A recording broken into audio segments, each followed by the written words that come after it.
హరి బోల్. మాతాజీస్ మీరందరూ మళ్ళీ రిపీట్ చేయండి. నారాయణం నమస్కృత్య నారాయణం నమస్కృత్య నరం చైవ నరోత్తమం నరం చైవ నరోత్తమం దేవీం సరస్వతిం వ్యాసం దేవీం సరస్వతీం వ్యాసం తతో జయం ఉదీరయతే తతో జయం నష్టప్రాయేషు భద్రేషు భద్రేషు నిత్యం భాగవత సేవయా నిత్యం భాగవత సేవయా భగవత్ అత్యుత్తమ శ్లోకే భగవద్గీత శ్లోకే భక్తిర్భవతి నైష్టికీ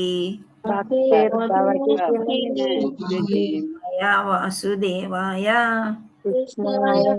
వాసుదేవాయ దేవకీ నందనాయ చ దేవకీనందనాయ చ కుమారాయ నందగోపకుమారాయ గోవిందాయ నమో నమః. గోవిందాయ నమో నమః. మనం హరే కృష్ణ మంత్రం ఒక్కసారి చదువుదాము. అందరు కూడా చదవండి. హరే కృష్ణ హరే కృష్ణ హరే కృష్ణ హరే రామ హరే రామ హరే హరే హరే హరే రామ హరే రామ రామ రామ హరే కృష్ణ కృష్ణ కృష్ణ హరే హరి బోల్. Prabhuji thank you all so much. ఇప్పుడు అందరూ మ్యూట్ లో ఉండడానికి ప్రయత్నం చేయండి. మనం 2వ అధ్యాయానికి వెళ్దాము. హరే కృష్ణ. సో మనం ఏ ప్రోగ్రామ్ చేసినా కానీ శ్రీల ప్రభుపాదికి అంకితం చేస్తున్నాము, మన గురువు గారికి. సో ఇక్కడ శ్రీల ప్రభుపాదికి జై, శ్రీల జయపతాక స్వామికి జై. కృష్ణ కృపామూర్తి ఏసి భక్తి వేదాంత స్వామి ప్రభుపాదులు అంతర్జాతీయ కృష్ణ చైతన్య సంఘ సంస్థాపకాచార్యులు.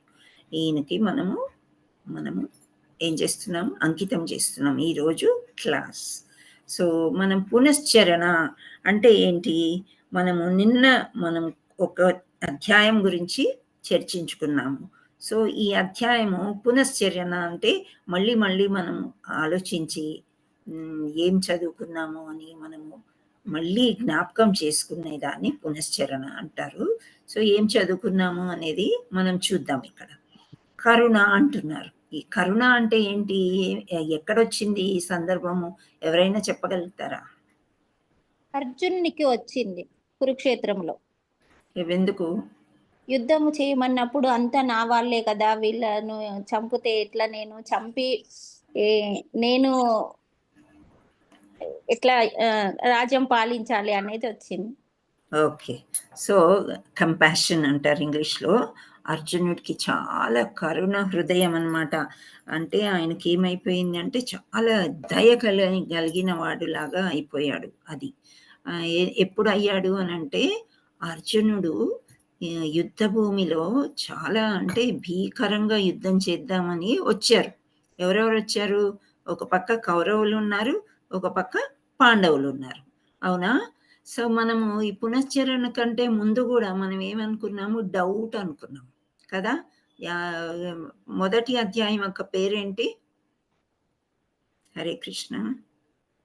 అర్జున విషాద. ఓకే. సంక్షిప్తం ఏమనుకున్నామంటే డౌట్ అనుకున్నాం. సో ఆ డౌట్ లో దుర్యోధనుడు, మళ్ళీ ధృతరాష్ట్రుడు అని మనం చూసుకున్నాం. ఇవన్నీ చర్చించుకున్నాం. అయితే మధ్యలో సంజయుడు ఫస్ట్ ధృతరాష్ట్రుడు, నా కుమారులు పాండుపుత్రులు ఏమి చేస్తున్నారు అని అడిగితే, ఇంకా మిగతాదంతా కొంతవరకు సంజయుడు వర్ణన ఇచ్చాడనమాట. ఇక్కడ భగవద్గీతలో ఆయన యొక్క శ్లోకాలు ఉన్నాయి.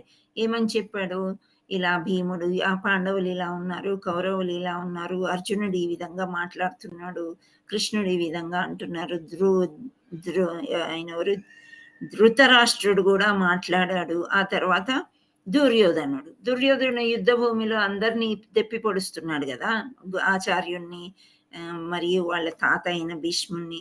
సో ఇవన్నీ కూడా సంజయ్ చెప్తూ ఉన్నాడు.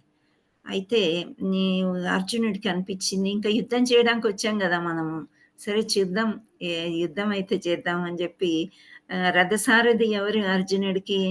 శ్రీకృష్ణ పరమాత్ముడు. అవునా? సో, శ్రీకృష్ణ పరమాత్ముడికి చెప్తాడనమాట. పద ఆళ్ళు ఏం చేస్తున్నారో చూద్దాం. ఇంతమంది తయారయ్యారు గదా యుద్ధ భూమికి. వాళ్ళు ఒక్కసారి వాళ్ళని చూద్దాము నువ్వు. ఉభయోర్మధ్యే అంటాడు. అంటే ఈ సైన్యానికి, ఆ సైన్యానికి మధ్యలో నన్ను తీసుకెళ్ళి చూపియి అని అంటాడు. అప్పుడు శ్రీకృష్ణుడు మనసులో కొంత నవ్వుకుంటారనమాట. ఏంటి అంటే మనం ఒక్కొక్కసారి చిన్న పిల్లలు ఎలా చేస్తారంటే గొప్ప పని చేసినట్లు అనిపిస్తే అది చిన్న విషయమే అని మనకి పెద్దవాళ్ళకి తెలిసినప్పుడు మనం ఎలా హాస్యాస్పదంగా అనుకుంటాం గదా! అరే! వీడు ఎంత మురిసిపోతున్నాడు ఈ దానికి, ఈ మాత్రానికి అని. అలా శ్రీకృష్ణ పరమాత్ముడు చూద్దాం అంటే ముందే అన్నీ పరమాత్ముడు గదా! అన్నీ తెలుసనమాట. సో, లోపల లోపల కొంచెం నవ్వుకుంటాడు. 25వ శ్లోకంలో ఏమంటాడంటే మొదటి చాప్టర్‌లో మధ్యలోకి తీసుకెళ్తాడు. తీసుకెళ్ళి ఇక్కడ మధ్యలోకొచ్చాము. పార్థా! ఇప్పుడు చూడుము. నువ్వు చూడు అటువైపు ఎవరెవరున్నారు అని చెప్పి. మొదటి వరుసలో ఎవరుంటారు అనంటే భీష్ముడు, ద్రోణాచార్యుడు, వాళ్ళ పెదనాన్నలు, వాళ్ళ పిల్లలు, వాళ్ళ కజిన్స్ అంతా బంధువులే. వాళ్ళు చిన్నప్పుడంతా ఆడుకున్న వాళ్ళు. సో, వీళ్ళందరినీ చూసి ఆయనకి చాలా చేతులు, కాళ్ళు వణికిపోతాయన్నమాట. వణికిపోయి ఇప్పుడు ఇంతకుముందు నేను గురుదేవుల యొక్క పాట పెట్టాను గదా! మీకు ఒళ్ళు ఏమన్నా జలధరించిందా? మంచిగా అనిపిచ్చిందా? ఆ రాగం గాని, ఆ పిల్లల గంతులు నచ్చిందా? హరే కృష్ణ. హ్యాపీగా అనిపించింది మాతాజీ. మాతాజీ. మంచి హ్యాపీగా సో, అనిపించింది. హ్యాపీగా అనిపిస్తుంది గదా! సో, అంటే ఏంటి వాళ్ళు గురుదేవుల్ని అలా పూజించడం. వాళ్ళు ఓన్‌గా రాసారు ఆ పిల్లలంతా. మ్యూజిక్ కట్టారు, షూటింగ్ చేసుకున్నారు. ప్రెజెంట్ చేశారనమాట గురుదేవులకి ఆ పాట. సో, అలా ఈ ఒకలాంటి కంపనం అనేది వస్తుంది. సంతోషమైన, విచారమైన. సో, అర్జునుడు మనం చూసాం గదా! ఒక స్లైడ్ నోరెండిపోతుంది. ఇంకా చేతులు, కాళ్ళు వణుకుతున్నాయి. గాండీయం జారిపోయింది. ఇవన్నీ ఎందుకు జరిగాయంటే కరుణ వల్ల జరిగినాయి. చాలా దయగల హృదయము. హృదయం కరిగిపోయింది. ఏంటి నేను ఈ సింహాసనం కోసము వీళ్ళందరినీ చంపాలా? చంపిన తర్వాత ఏమవుతది? సుఖము లేదు అని అనుకుంటున్నాడు. అవునా? ఇప్పుడు అయిన వాళ్ళందరినీ పోగొట్టుకొని రాజ్యాన్ని ఏమెళ్తాడు? ఎంతోమంది యుద్ధ భూమిలో చనిపోతారు. ముఖ్యులు 100 మంది. వాళ్ళు కాకుండా వాళ్ళ తాత, వాళ్ళ ఆచార్యుడు, వాళ్ళ పిల్లలు ఇంకెంతో మంది చనిపోతారు. దానివల్ల నాకేం సుఖముంది అని అర్జునుడు అంటాడు. నెక్స్ట్ ఇంతమందిని చంపినందుకు నాకు పాపం పట్టుకోదా? పట్టుకుంటది గదా! పాపం అనేది ఇప్పుడు మనము జీవహింస చేయగూడదు అంటున్నారు. అంటే పిల్లుల్ని గాని, కుక్కల్ని గాని ఇటువంటి జీవాల్ని ఏవి చంపగూడదు. అలాంటిది నేను యుద్ధ భూమిలో ఇంతమంది మన అయిన వాళ్ళని చంపితే నాకు పాపం పట్టుకుంటది గదా! నాకు పాపం చుట్టుకొని పాపాత్ముడినయిపోయి పాపలోకానికి అంటే ఏ పాపలోకం ఏది? హరే కృష్ణ. ఇదే మనం యమధర్మరాజు ఉండేది. నరకం అన్నమాట. నరకలోకానికి నేనెళ్ళిపోతాను గదా! అని అంటాడు. అది మూడవది. నాలుగవ దానికొచ్చేసరికి ఇప్పుడు మగవాళ్ళందరూ చనిపోయారు యుద్ధ భూమిలో. ఆడవాళ్ళు మిగిలారు పాపం. అప్పుడు పిల్లల్ని ఎలా సాకుతారు? పిల్లల్ని ఎలా పోషణ చేసుకుంటారు? భర్త లేకుండా భార్య ఎలా చేస్తుంది? సో, అలా కుటుంబ సాంప్రదాయాలు పోతాయని చెప్తా. అంటే ఒక కొడుకు లేకుండా పిండ ప్రదానం చేయలేరు. అప్పుడు తాతలు, ముత్తాతలు ఇంతకుముందు చనిపోయిన వాళ్ళందరూ పితృలోకంలో వాళ్ళు ఎలా సంతోషంగుంటారు? ఈ సాంప్రదాయాలన్నీ మటుమాయమైపోతాయి అని అంటాడనమాట. నాలుగవ రీజన్. లాస్ట్‌కి అనిశ్చయం అంటే ఎటు అన్‌సర్టనిటీ అనమాట. ఆయనకి ఏమి అర్థం గాదు. కృష్ణ నేనేం చేయాలి అనేది దిగజారిపోయి కూర్చుండిపోతాడు. అందుచేత విషాద యోగం అని అన్నారనమాట దీన్ని. సో, ఇక్కడ మనకి మళ్ళీ ఇందులో ఇక్కడ ఏం చూపిస్తున్నారు అంటే ఈ టేబుల్‌లో ఎందుకు ఇంతగా ఇన్ని రకాలుగా స్లైడ్స్ చేశారు అంటే, మనం చదువుకున్నది కొంత అన్నా గుర్తుండి, ఈ భగవద్గీత మీద కొంత ఇంట్రెస్ట్ వచ్చి, మళ్ళీ ముందు ముందు క్లాసెస్ అటెండ్ అవ్వడానికి, మనం చదువుకోవడానికి పనికొస్తాయని అలా ఈ 5 మళ్ళీ ఏ శ్లోకాల్లో ఉన్నాయి అని చెప్తున్నారు. ఫస్ట్ దయ అనేది 1.28 నుంచి 30 వరకు ఉంది అని చెప్తున్నాడు. అయితే కృష్ణుడు ఇక్కడ అన్ని శ్లోకాలు అర్జునుడు అడుగుతున్నాడు. కృష్ణుడు పెద్దగా మాట్లాడలేదు. ఒక్కసారే అంటాడు. మధ్యలోకి తీసుకెళ్ళు అని అర్జునుడు అడిగినప్పుడు పార్థ చూడు వీళ్ళందరినీ అని అంటాడు. ఆ తర్వాత ఇప్పుడు ఎందుకు ఇలా చేశాడు కృష్ణుడు? మొదటి అధ్యాయంలో అస్సలు మాట్లాడలేదు అంటే, మనం ఏమి అర్థం చేసుకోవాలంటే, మనకి ఒక ప్రాబ్లమ్‌లో ఉన్న వ్యక్తి మన దగ్గరికొచ్చారు. ఏదో నమ్మకంతోనొచ్చారు. ఫ్రెండ్ గానివ్వండి, తల్లిదండ్రులవ్వచ్చు, ఎవరైనా కావచ్చు, మన పిల్లలు కావచ్చు. వచ్చినప్పుడు వాళ్ళ ప్రాబ్లమ్ అనేది మనం వినడానికి స్వేచ్ఛనివ్వాలనమాట. పూర్తిగా చక్కగా మొత్తం వినాలి. వినిన తర్వాతే మనం నోరు విప్పి ఏదైనా సలహా ఇవ్వడం కానీ, వాళ్ళకి ఏదైనా హెల్ప్ చేయడం గానీ, చేయడానికి మనము ప్రయత్నం చేయాలనమాట. సో, ఆ విధంగా చేసేటప్పుడు కృష్ణుడు అసలు అందుకే ఫస్ట్ దాంట్లో ఈయన చెప్తున్నాడు. నాకిది లేదు, అది లేదు, నాకింత బాధ కలుగుతుంది. వీళ్ళని చంపేయను నువ్వు అంటున్నావు. చంపేస్తే నాకు పాపభీతి. సో, మళ్ళా పితృలోకాలు ఎలా అంటే వాళ్ళ శాంతి ఎలా పొందుతారు? ఎటువంటి పూజలు జరగవు. సాంప్రదాయాలన్నీ మటుమారిపోతాయి. ఇప్పుడు ఒక భర్త లేని ఆవిడ చాలా కష్టం ఈ లోకంలో. ఎవరినో ఒక ఆశ్రయం తీసుకొని, అలాంటి వర్ణసంకర పిల్లలు పుట్టే అవకాశం ఉంది గదా! అని అర్జునుడు అన్నీ ఏవేవో ఊహించుకొని చెప్తూ ఉంటాడనమాట. సో, అలా ఇక్కడ మనవి చెప్పుకోవాల్సింది ఏంటి అంటే, భయం, భీతి ఇవన్నీ ఎందుకు కలుగుతున్నాయి అర్జునుడికి అంటే, కృష్ణుడి సమాధానం 2వ అధ్యాయంలో మనం 2వ దానికి వెళ్ళే ముందు మొదటిది పునశ్చరణ చేసుకుంటే, ఆ ఆన్సర్స్ అనేది మనకు బాగా అర్థమయ్యే ఛాన్స్ ఉందన్నమాట. సో, ఇక్కడ దయాలో ఫస్ట్ 2.28 నుంచి 30 2 శ్లోకాల్లో చెప్పారు.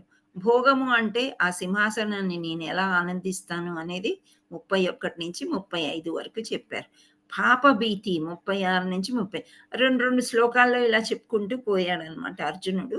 ఇక్కడ కుటుంబ ధర్మ వినాశనం జరిగిపోతుంది అని చెప్తున్నాడు. తర్వాత అనిశ్చయత అంటే అన్‌సర్టెనిటీ అన్నమాట. ఇది జరుగుతుంది. ఇవన్నీ కృష్ణుడి జవాబులు ఎలా ఉన్నాయో మనం చూద్దాం.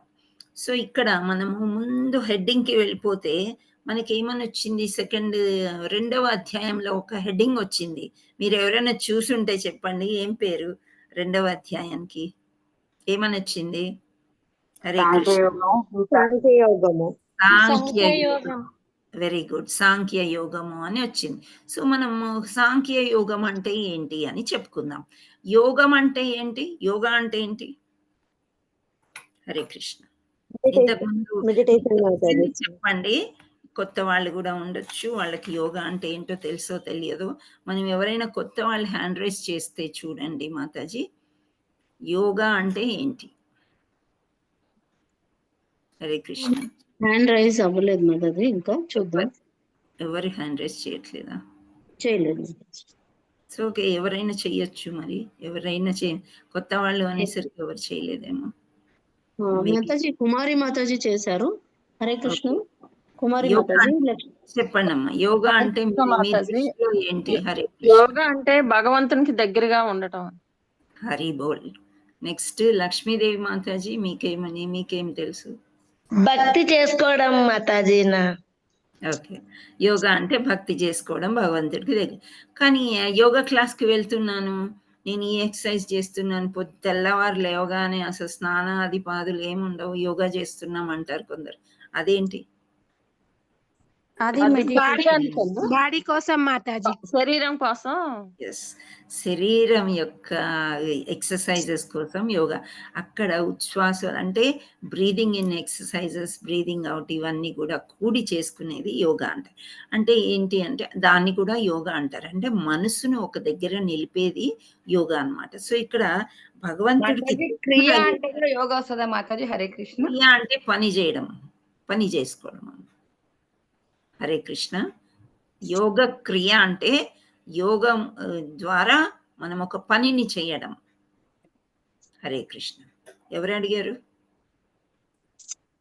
లక్ష్మి అంటే యోగా అంటే అది మనం ఇప్పుడు మార్నింగ్ చేసే ఎక్సర్సైజ్ ఒక యోగా క్రియ కదా. అది పని కింద వస్తుంది అన్నట్టు. అంటే పని కింద వస్తుందమ్మా. మన కాళ్ళు చేతులు ఆడించి మన బ్రెయిన్ ఉపయోగించి ఏది చేసినా క్రియ కింద వస్తుందన్నమాట. Okay. So, Hare Krishna. So, ఇక్కడ మనం సాంఖ్య యోగా అనేది ఏంటి అంటే అది ఒక తత్వశాస్త్రం. తత్వం అంటే ఏంటి? ఏదో భగవంతుడి గురించి మనకు తెలియని విషయాలు, ఒక శాస్త్రాల గురించి, వేదాల గురించి ఇవన్నీ తెలుసుకునేది తత్వజ్ఞానం. తత్వ శాస్త్రం అంటారు. సో సాంఖ్య యోగం అనేది ఒక తత్వ శాస్త్రము అని చెప్తున్నారు. సో ఇక్కడ మనకి ఈ శాస్త్రాలు ఎన్నో రకాలుగా ఉంటాయి కదా! సామాన్య శాస్త్రము, సాంఘిక శాస్త్రము ఇవన్నీ కూడా నథింగ్ బట్ సైన్స్ అన్నమాట. ఒక రీసెర్చ్ చేసి ఒక పుస్తకం రాసి దానిలో ఉన్న వివరాలన్నీ మనకిచ్చేదే ఒక శాస్త్రం అని అనుకోవచ్చు. ఓకే. సో ఇక్కడ ఈ సాంఖ్య శాస్త్రం అంటే సంస్కృతంలో సాంఖ్య అంటే మీకేమైనా గుర్తొస్తుందా? సంఖ్య అనేది ఏమైనా కలుస్తుందా సాంఖ్యాలో? ఇక్కడ ఏం లేదు, దీర్ఘం తీశారు అంతే. సో సంఖ్య అంటే ఏంటి? Something like number. అవునా? సంఖ్యలు 1, 2, 3, 4 ఇక్కడ పెట్టారు మంజు మాతాజీ, మంజుశ్రీ, హరిబోల్ మాతాజీ నంబర్ అని పెట్టారు చాట్ బాక్స్ లో. Very nice. సో సంఖ్య అంటే ఒక నంబర్ అన్నమాట. సో ఇది సాంఖ్య యోగం అనగా ఇది తత్వశాస్త్రం, యోగా మార్గాల యొక్క కలయిక అని అన్నారు అనమాట. అంటే వివిధ రకాల యొక్క కలయిక. ఏంటి కలయిక? ఒక జ్ఞానం ఎలా వస్తుంది అంటే ఒక మార్గదర్శకంగా.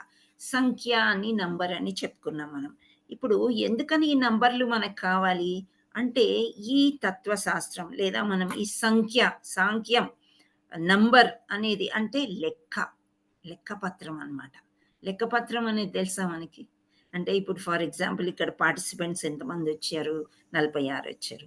నిన్న మనకి 64 ఎంతో వచ్చారు. సో అది ఏంటి అని దానివల్ల మనకి ఏమి తెలుస్తుంది అని అంటే ఓకే నిన్న ఫస్ట్ డే కాబట్టి చూద్దామని వచ్చారేమో, ఈ రోజు ఏదో పనుల మీద రాలేదా, కొత్త వాళ్ళు జాయిన్ అయ్యారా, ఈ రకరకాలుగా మనం దాన్ని తీసుకోవచ్చు. దీన్నే శాస్త్రం అంటారు, సంఖ్యాశాస్త్రం, సాంఖ్యం అన్నమాట. అంటే విడమర్చి మనము తెలుసుకునేది అనమాట. యోగా మార్గాలు, అన్ని మార్గాల యొక్క కలయికనే సాంఖ్య శాస్త్రం అని అంటారు. అది ఒక తత్వశాస్త్రం. సో 2 ప్రాథమిక సూత్రాలు ఉన్నాయంట. అంటే కృష్ణుడు యూజ్ చేసే సాంఖ్య యోగం మనం చదువుకుంటున్నాం కాబట్టి 2 సూత్రాలు ఉన్నాయి. ఏంటి అంటే ప్రకృతి, పురుషుడు. ప్రకృతి అంటే మీకు అందరికీ తెలుసా? ఎస్ మాతాజీ. ఎస్. ప్రకృతి అంటే ఏంటి? Nature Mataji. Very good. Nature. చాలా సింపుల్ గా చెప్పేశారు. నేను ప్రకృతి అన్నాను, మీరు నేచర్ అన్నారు. అంటే మీరు ఇంగ్లీష్ లో చెప్పారు, నేను తెలుగులో చెప్పాను. అవునా? సో ప్రకృతిలో ఏముంటాయి అని అంటే ప్రకృతిలో ఏముంటాయి, మనకి ఏం కనిపిస్తాయి? మన చుట్టూ ఉండే పరిసరాలు, దాన్ని చెట్లు అవి ఉంటాయి, వృక్షాలు, కొండలు, అన్ని నీళ్లు, అన్ని రకాలుగా ఉంటాయి. సో ఇదంతా దీన్ని మనం ఏమనొచ్చు? భౌతిక ప్రపంచం అనొచ్చా లేదా? ఎస్ మాతాజీ. ఎస్, భౌతిక ప్రపంచం. ఇదంతా కూడా మన చుట్టూ ఉండే ప్రపంచం. సో పురుషుడు అని ఫస్ట్ది అంటున్నారు అనమాట. సో 2 సూత్రాలు అని చెప్పాను నేను. ఫస్ట్ది భౌతిక లేదా ఫస్ట్ పురుషుడు, తర్వాత ప్రకృతి మనకు అర్థమవుతుందని చెప్పి ప్రకృతి అన్నాను. సో నెక్స్ట్ పురుషుడు. ఒకే ఒక పురుషుడు ఉన్నారు. ఎవరు ఆ పురుషుడు? మనకు తెలిసిన కృష్ణ భగవాన్.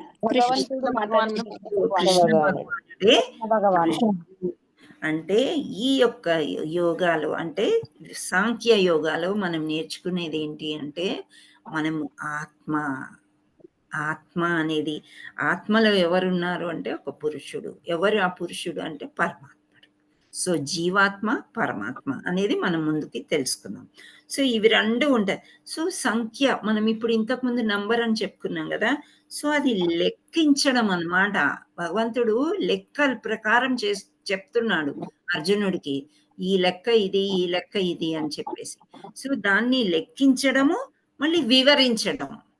రైట్. ఇప్పుడు మనం అనుకున్నాము నిన్న ఎందుకు 64 వచ్చారు, ఇవాళ 44 ఏమో వచ్చారు, 46 ఇంకా ముందుకి వస్తారేమో, వాళ్ళ పని తీరలేదేమో. So whatever it is, ఇవి వివరణ అనేది ఇచ్చుకున్నాం కదా. సో సాంఖ్య యోగం అంటే లెక్కించడము, మళ్ళీ వివరించడము. యోగా క్రియ అని ఇందాక మాతాజీ చెప్పారు, దాన్ని ఏంటి ఒక సాధన అన్నమాట. తెల్లవారు లేవగానే నా అవయవాలన్నీ చక్కగా పని చేయాలి అని ఒక సాధన చేస్తారు. ఆ సాధన చేయకపోతే వాళ్ళకి బాడీ పని చేయనట్లు అనిపిస్తుందనమాట. కొందరు వాకింగ్‌కెళ్తూ ఉంటారు. సో, రకరకాల సాధనలు. కొందరేమో భక్తిలో ఇలా బుక్స్ చదువుకోవడం గానీ, జపా సెషన్‌లో అన్నీ వినడం గానీ, అది వినకపోతే వాళ్ళకి తోచదనమాట. సో, రకరకాల సాధనలుంటాయి. సో, యోగా అంటే ఒక సాధన అని గూడా మనము తీసుకోవచ్చు. ఇక్కడ భగవంతుడికి దగ్గరవ్వడము అనంటే ఒక సాధన ద్వారానే మనము దగ్గరవుతాం. దీన్నేమంటారు అంటే ఆత్మ సాక్షాత్కారము అనంటారు. ఆత్మ సాక్షాత్కారం అంటే మనం అన్నీ తెలుసుకోవడం అన్నమాట. లెక్క పరంగా తెలుసుకోవడం. ఆత్మ అంటే ఏంటి? సాక్షాత్కారము అంటే ఏంటి? ఒక్కసారి మనం ఏంటి అనేది అంటే మన యొక్క ఐడెంటిటీ ఇప్పుడు నువ్వెవరమ్మా అని మీరెవరు అని అడుగుతాం. ఎవరైనా తలుపు కొడితే మనం గుర్తుపట్టలేదనుకోండి, లేదా ఎక్కడైనా కలిసారు. మీరెవరు అంటే మీరేం చెప్తారు? నేను దేవిని, నేను లక్ష్మీమాతని, లేకపోతే నేను శ్రావణిని, ఇందుని అలా చెప్తారు గదా! అప్పుడు ఎవరైనా గుర్తుపడతారా? అలా కూడా గుర్తుపట్టలేరు. ఓహో! మీ పేరా ఇది అనుకుంటారు, ఊరుకుంటారు. కానీ పూర్వం శాస్త్రాల్లో సీతామాత అని ఎవరైనా అడిగితే ఆమె ఏం చెప్పేవారు తెలుసా? నేను దశరథ రాజు యొక్క కోడలిని, జనక మహారాజు యొక్క పుత్రికని, శ్రీరాముడి యొక్క భార్యని అని. ఆమె పేరే చెప్పేది కాదనమాట. సో, అలా శాస్త్రాలు అంటే చూడండి, అటువంటి శాస్త్రం నుంచి అంటే ఒక్కసారి అమ్మాయి పెళ్లి అయింది అంటే ఆ వంశానికే చెందిన వాళ్ళనమాట. ఆ ఇంటి పేరునే ఫస్ట్ తలుచుకోవాలి. తర్వాతనే అమ్మగారోళ్ళొస్తారు. ఆ తర్వాత భర్త వస్తారు. ఎందుకు తల్లిదండ్రులు ముందు వస్తారంటే, మనం వాళ్ళ దగ్గర వాళ్ళు పుట్టి పెరిగాం కాబట్టి వాళ్ళని మనం తలుచుకోవాలనమాట. సో, ఇలా ఈ ఆత్మ సాక్షాత్కారం అంటే మనం తెలుసుకోవడం. ఏంటి? మనది మనం తెలుసుకోవడం అంటే. వీళ్ళ ద్వారా నేను ఈ భూమిలోనికి ఇక్కడికి వచ్చాను అని తెలుసుకోవడం అన్నమాట. నేనెవరిని అయితే కృష్ణుడు రాను మనం ఎవరు అనేది చెప్తాడనమాట. అప్పుడు మనకు అర్థమైపోతుంది. ఓహో! ఇంతేనా? దీనికోసం ఎందుకు నేనింత కష్టపడుతున్నాను? నేనెందుకింత విలపిస్తున్నాను? ప్రతిరోజు ఏదో ఒక సమస్య ఎందుకొస్తుంది నా మీదకి అని అనుకుంటారనమాట. సో, ఈ ఆత్మ సాక్షాత్కారం అంటే మనం ప్రకృతి అని చెప్పుకున్నాం. ప్రకృతితో మనకు సంబంధం ఉందా? హరే కృష్ణ. యెస్ మాతాజీ. యెస్. ఇప్పుడు ప్రకృతిలో గాలి, నీరు అన్ని పంచభూతాలు ఉన్నాయి కదా! సో, ఇవన్నీ కూడా మనకు అవసరమే. సో, వాటితో మనకు సంబంధం ఏర్పడింది. పంచభూతాలతోనే మన యొక్క దేహం ఏర్పడిందనమాట. అని మనం తెలుసుకున్న దాన్నే తత్వశాస్త్రం. ఇక్కడ సాంఖ్యయోగం అని చెప్తున్నారనమాట. సో, అలా అన్నీ తెలుసుకున్నప్పుడు మనము ఆత్మ సాక్షాత్కారాన్ని పొందగలుగుతాము అని శ్రీకృష్ణ పరమాత్ముడు అర్జునుడికి చెప్తాడు. సో, ఈ ఈ ఈ ఈ యోగం ద్వారా అంటే ఈ యొక్క 2వ అధ్యాయం ద్వారా మనకేం జరుగుతుందంటే, మోక్షం అంటే ఏంటి? మోక్షాన్ని పొందే మార్గం ఏంటి? అనేది మనకు ఫస్ట్ తెలుస్తుంది. ఆ తర్వాత ఆత్మ శాశ్వతమైంది. దాంట్లో ఎటువంటి మార్పు లేదు అనేది మనకు తెలుసుకుంటాము. ఆ తర్వాత భౌతిక ప్రపంచం హరే కృష్ణ మాతాజీ. సో, భౌతిక ప్రపంచంలో మార్పులనేవి జనరల్‌గా జరుగుతూనే ఉంటాయి. ఇప్పుడు చూడండి మనం ఫర్ ఎగ్జాంపుల్ కుక్కట్పల్లియో, కోటియో లేకపోతే యాబిట్సో వెళ్ళాం. ఒక 5 ఏళ్ల క్రితం ఉన్నట్లు ఇప్పుడు ఉంటుందా? ఇప్పుడు లేదు అన్ని మాతాజీ. వచ్చేసాయి. ఉండదు మాతాజీ. అందుకే గూగుల్ మ్యాప్ మనకి హెల్ప్ చేస్తది అని మనం అనుకుంటాం గానీ, గూగుల్ మ్యాప్ కూడా చాలా కన్‌ఫ్యూజ్ చేస్తది. పాతయన్నీ చూపిస్తా ఉంటది. ఈ సందు పక్కనే ఇల్లుంటే ఒక్కోసారి మనకు కావాల్సిన డెస్టినేషన్ ముందు నిలబడి కూడా మనకు అర్థం కాదనమాట. అంటే ఏంటి? భౌతిక ప్రపంచంలో మార్పులు జరుగుతూనే ఉన్నాయి అనేది అర్థమైతుందనమాట మనకి. Is it clear? అర్థమైతుందా? యెస్ మాతాజీ. యెస్. సో, భౌతిక ప్రపంచంలో మార్పులనేవి చాలా ఉంటాయి. సో, ఆత్మ సాక్షాత్కారము, విముక్తి, సాధన ఈ 3 కలిపితే సాంఖ్యయోగం అవుతుంది. ఓకే. సో, ఈ సాంఖ్యయోగంలో ఇప్పుడు అర్జునుడేమన్నాడు అనేది అర్జునుడేమన్నారు? శ్రీకృష్ణ పరమాత్ముడు ఏమన్నారు అనేది చూద్దాం. సో, ఫస్ట్ శ్లోకాలో శ్రీకృష్ణ పరమాత్ముడు ఒకేసారి అర్జున మధ్యలోకి తీసుకురమ్మన్నావు రథసారథి గదా! సో ఆయన మాట విని తీసుకొచ్చాను చూడు అని అంటాడు, అదొకటే అంటాడు. తర్వాత అర్జునుడు చెప్పే విషాదం అంతా విని విని విని అప్పుడు సమాధానాలు ఇవ్వడము మొదలెడతారనమాట. సో ఫస్ట్ మనం సమీక్ష చూసుకున్నట్లయితే గీత అని అంటారు. సో గీతాలో అందుకనే ఈ యొక్క యోగాని, ఈ యొక్క అధ్యాయాన్ని గీతాసారం అని కూడా అంటారు. అంటే మొత్తం భగవద్గీతలో శ్రీకృష్ణ పరమాత్ముడు ఏదైతే చెప్పాలనుకున్నారో అదంతా కూడా దీనిలో క్లుప్తంగా చెప్పేస్తారనమాట. ఓకే, సో ఫస్ట్ జీ అంటే గురువు. సో మనము ఫస్ట్ గురు ప్రార్థన చేసుకున్నాము, గురువు యొక్క ఆశీర్వాదాలు తీసుకోవడానికి. ఆ తర్వాత గురువుకి అంకితం చేస్తున్నాం మనం ఏదైతే చదువుకుంటున్నామో, ఏదైతే చర్చించుకుంటున్నామో, అది గురువు అనేది. సో ఎప్పుడు మన లైఫ్లో ఫస్ట్ గురువే ఉండాలన్నమాట. గురువే ఒక మార్గదర్శి మనకి. నెక్స్ట్ ఐడెంటిటీ అంటే నువ్వెవరు. రెండవది 2 ధర్మాస్, 2 ధర్మాలు ఉన్నాయి, అవి ఏంటి అనేది మనం చూద్దాం. నెక్స్ట్ హయ్యర్ టేస్ట్ అంటే ఆనందము. సో ఏం ఆనందం వస్తుంది మనకి ఇవన్నీ చూస్తే అనేది తెలుసుకుందాం. సో జీ ఫార్ గురు అన్నారు. సో దయచేసి మార్గనిర్దేశకము చేయుము అని అర్జునుడు అడుగుతున్నాడు అనమాట. సో అర్జునుడు ఇంకా 2-5 ఈ శ్లోకాల్లో కూడా అడుగుతాడు. సో సడన్గా లాస్ట్కి 2.7 శ్లోకాలు ఏమంటాడంటే, ఈ శ్లోకం ఎవరైనా చదువుతారా? హరే కృష్ణ. మాతాజీ హ్యాండ్ రైజ్ చేసిన వాళ్ళకి ఛాన్స్ ఇద్దామా? హ్యాండ్ రైజ్ చేశారు Mataji. Okay, hand raise hand చేసి రైజ్ చేయం.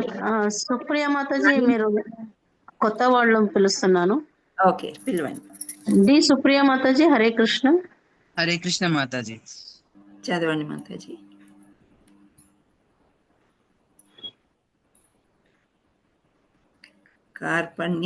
కార్పణ్య దోషోపహతం సమూఢచేతాః యచ్ఛ్రేయః సానిశ్చితం బ్రూహి తన్మే శిష్యస్తే హం షాధిమాం త్వాం ప్రపన్నం. హరి బోల్ మాతాజీ. కార్పణ్య దోషోపహత స్వభావః పృచ్ఛామి త్వాం ధర్మ సమూఢచేతాః యచ్ఛ్రేయసా నిశ్చితం బ్రూహి తన్మే శిష్యస్తే హంసాదిమాం త్వాం ప్రపన్నం. ఇలా కూడా చదవచ్చు అనమాట. సో ఇక్కడ కార్పణ్యం అంటే ఏంటి అంటే లోభత్వం. మీకేమైనా తెలుసా లోభం అంటే ఏంటో? హరే కృష్ణ. అంటే ఎక్కువగా పూర్వం చిన్నప్పుడు ఏం చదువుకునే వాళ్ళం అంటే లోభి అంటే ఒక పెద్ద కోమటి సేట్ అన్నమాట. ఇంతలావు మనిషి, ఇంత బొర్ర వేసుకొని ఇలా ఉండే వాళ్ళని లోబులు అని అనేవాళ్ళు. అంటే వాళ్ళకి ఎప్పుడు వ్యాపారంలో లాభాలే కావాలి. సో అలాంటి లోభత్వం నాది అనేది అనమాట.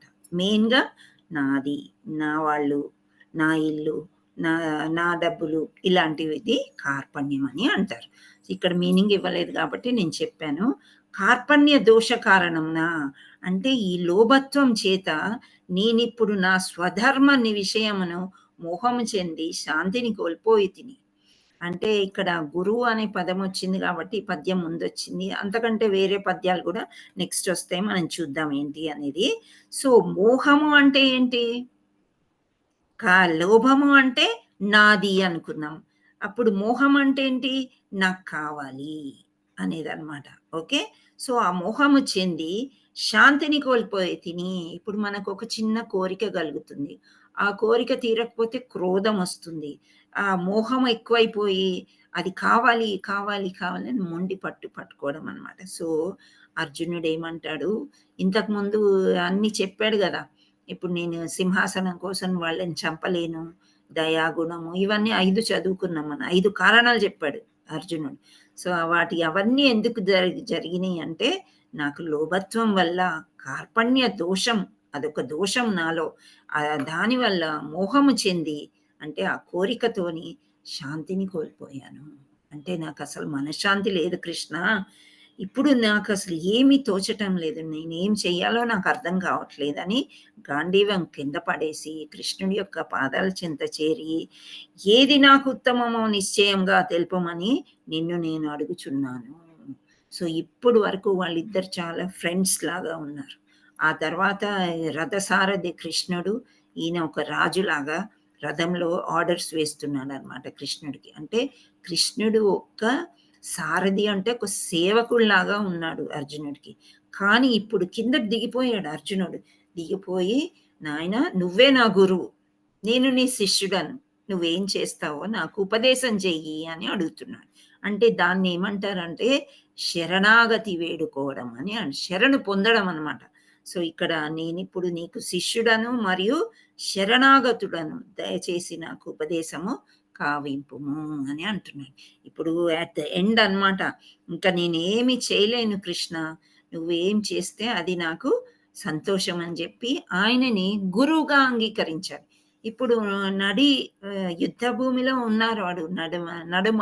సో ఏ గురువు దగ్గరికి వెళ్తారు ఆయన?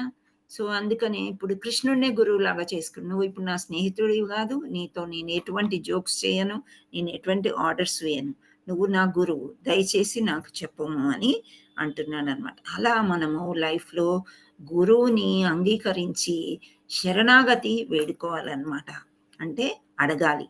సో శరణాగతి అంటే ఏమిటి అని ఇక్కడ అడుగుతున్నారు. అంటే నేర్చుకొనుటకు కుతూహలము. అంటే మన కుతూహలం అంటే మీకు అందరికీ తెలిసిన విషయమే, ఒక ఆరాటం అన్నమాట. ఏదో నేర్చేసుకోవాలి, ఏదో చేసేయాలి. ఇప్పుడు చిన్నపిల్లలు చూడండి, 10th అవగానే ఏదో కంప్యూటర్ అని పరిగెడుతూ ఉంటారు. ఆ తర్వాత ఇంటర్మీడియట్ చదివిన ఆ గ్యాప్లో కూడా ఏవో చిన్న చిన్న కోర్సులని, అవి కుతూహలం అన్నమాట. నేను కాలేజ్కి వెళ్ళినాక నేనే ఫస్ట్ అయిపోవాలి. అలా నేర్చుకునే యొక్క ఆరాటం. కొందరికి సంగీతం నేర్చుకోవాలని ఉంటుంది, కొందరికి మృదంగం నేర్చుకోవాలని ఉంటుంది. సో రకరకాల ఆ నేర్చుకునే కుతూహలము ఉండాలి. తర్వాత బలహీనతలను అంగీకరించి అణుకువగా ఉండుట. ఇప్పుడు మనం ఒక టీచర్ దగ్గరికి వెళ్ళాము, టీచర్ నాకు ఇది అర్థం కాలేదు, ఇప్పుడు అర్జెంటుగా నాకు చెప్పండి, నాకు ర్యాంక్ వచ్చేయాలంటే టీచర్ చెప్తారా? లేదు. మన యొక్క బలహీనతను మనం అర్థం చేసుకోవాలి. మనకి కొందరికి ఉచ్చారణ రాదు, కొందరికి చదవటం రాదు, కొందరికి కళ్ళు కనిపించవు, రకరకాల బలహీనతలు ఉంటాయి. అందుకని గురువుగారి దగ్గరికి వెళ్ళినప్పుడు చాలా అణకువగా, గడ్డిపోచ ఎలా ఉంటుంది, కింద మనం తొక్కినా సరే సంతోషంగా ఉంటుంది, ఆ విధంగా మనము అణకువగా ఎంతో వినయంతోని గురువుగారి దగ్గరికి వెళ్ళి బలహీనతను చెప్పుకోవాలి. గురువుగారు, నాకు ఈ శ్లోకం రావట్లేదు, ప్లీజ్ నాకు ఇలా ఏ విధంగా చదివితే నాకు వస్తుంది అనేది మన బలహీనత చెప్పుకొని అది అంగీకరించాలి ఫస్ట్. మనం ఆ ఈగోయిజం అనేది ఉండకూడదు, అహంకారపూరితమైనవి మనం ఎప్పుడు ఉంచుకోకూడదు.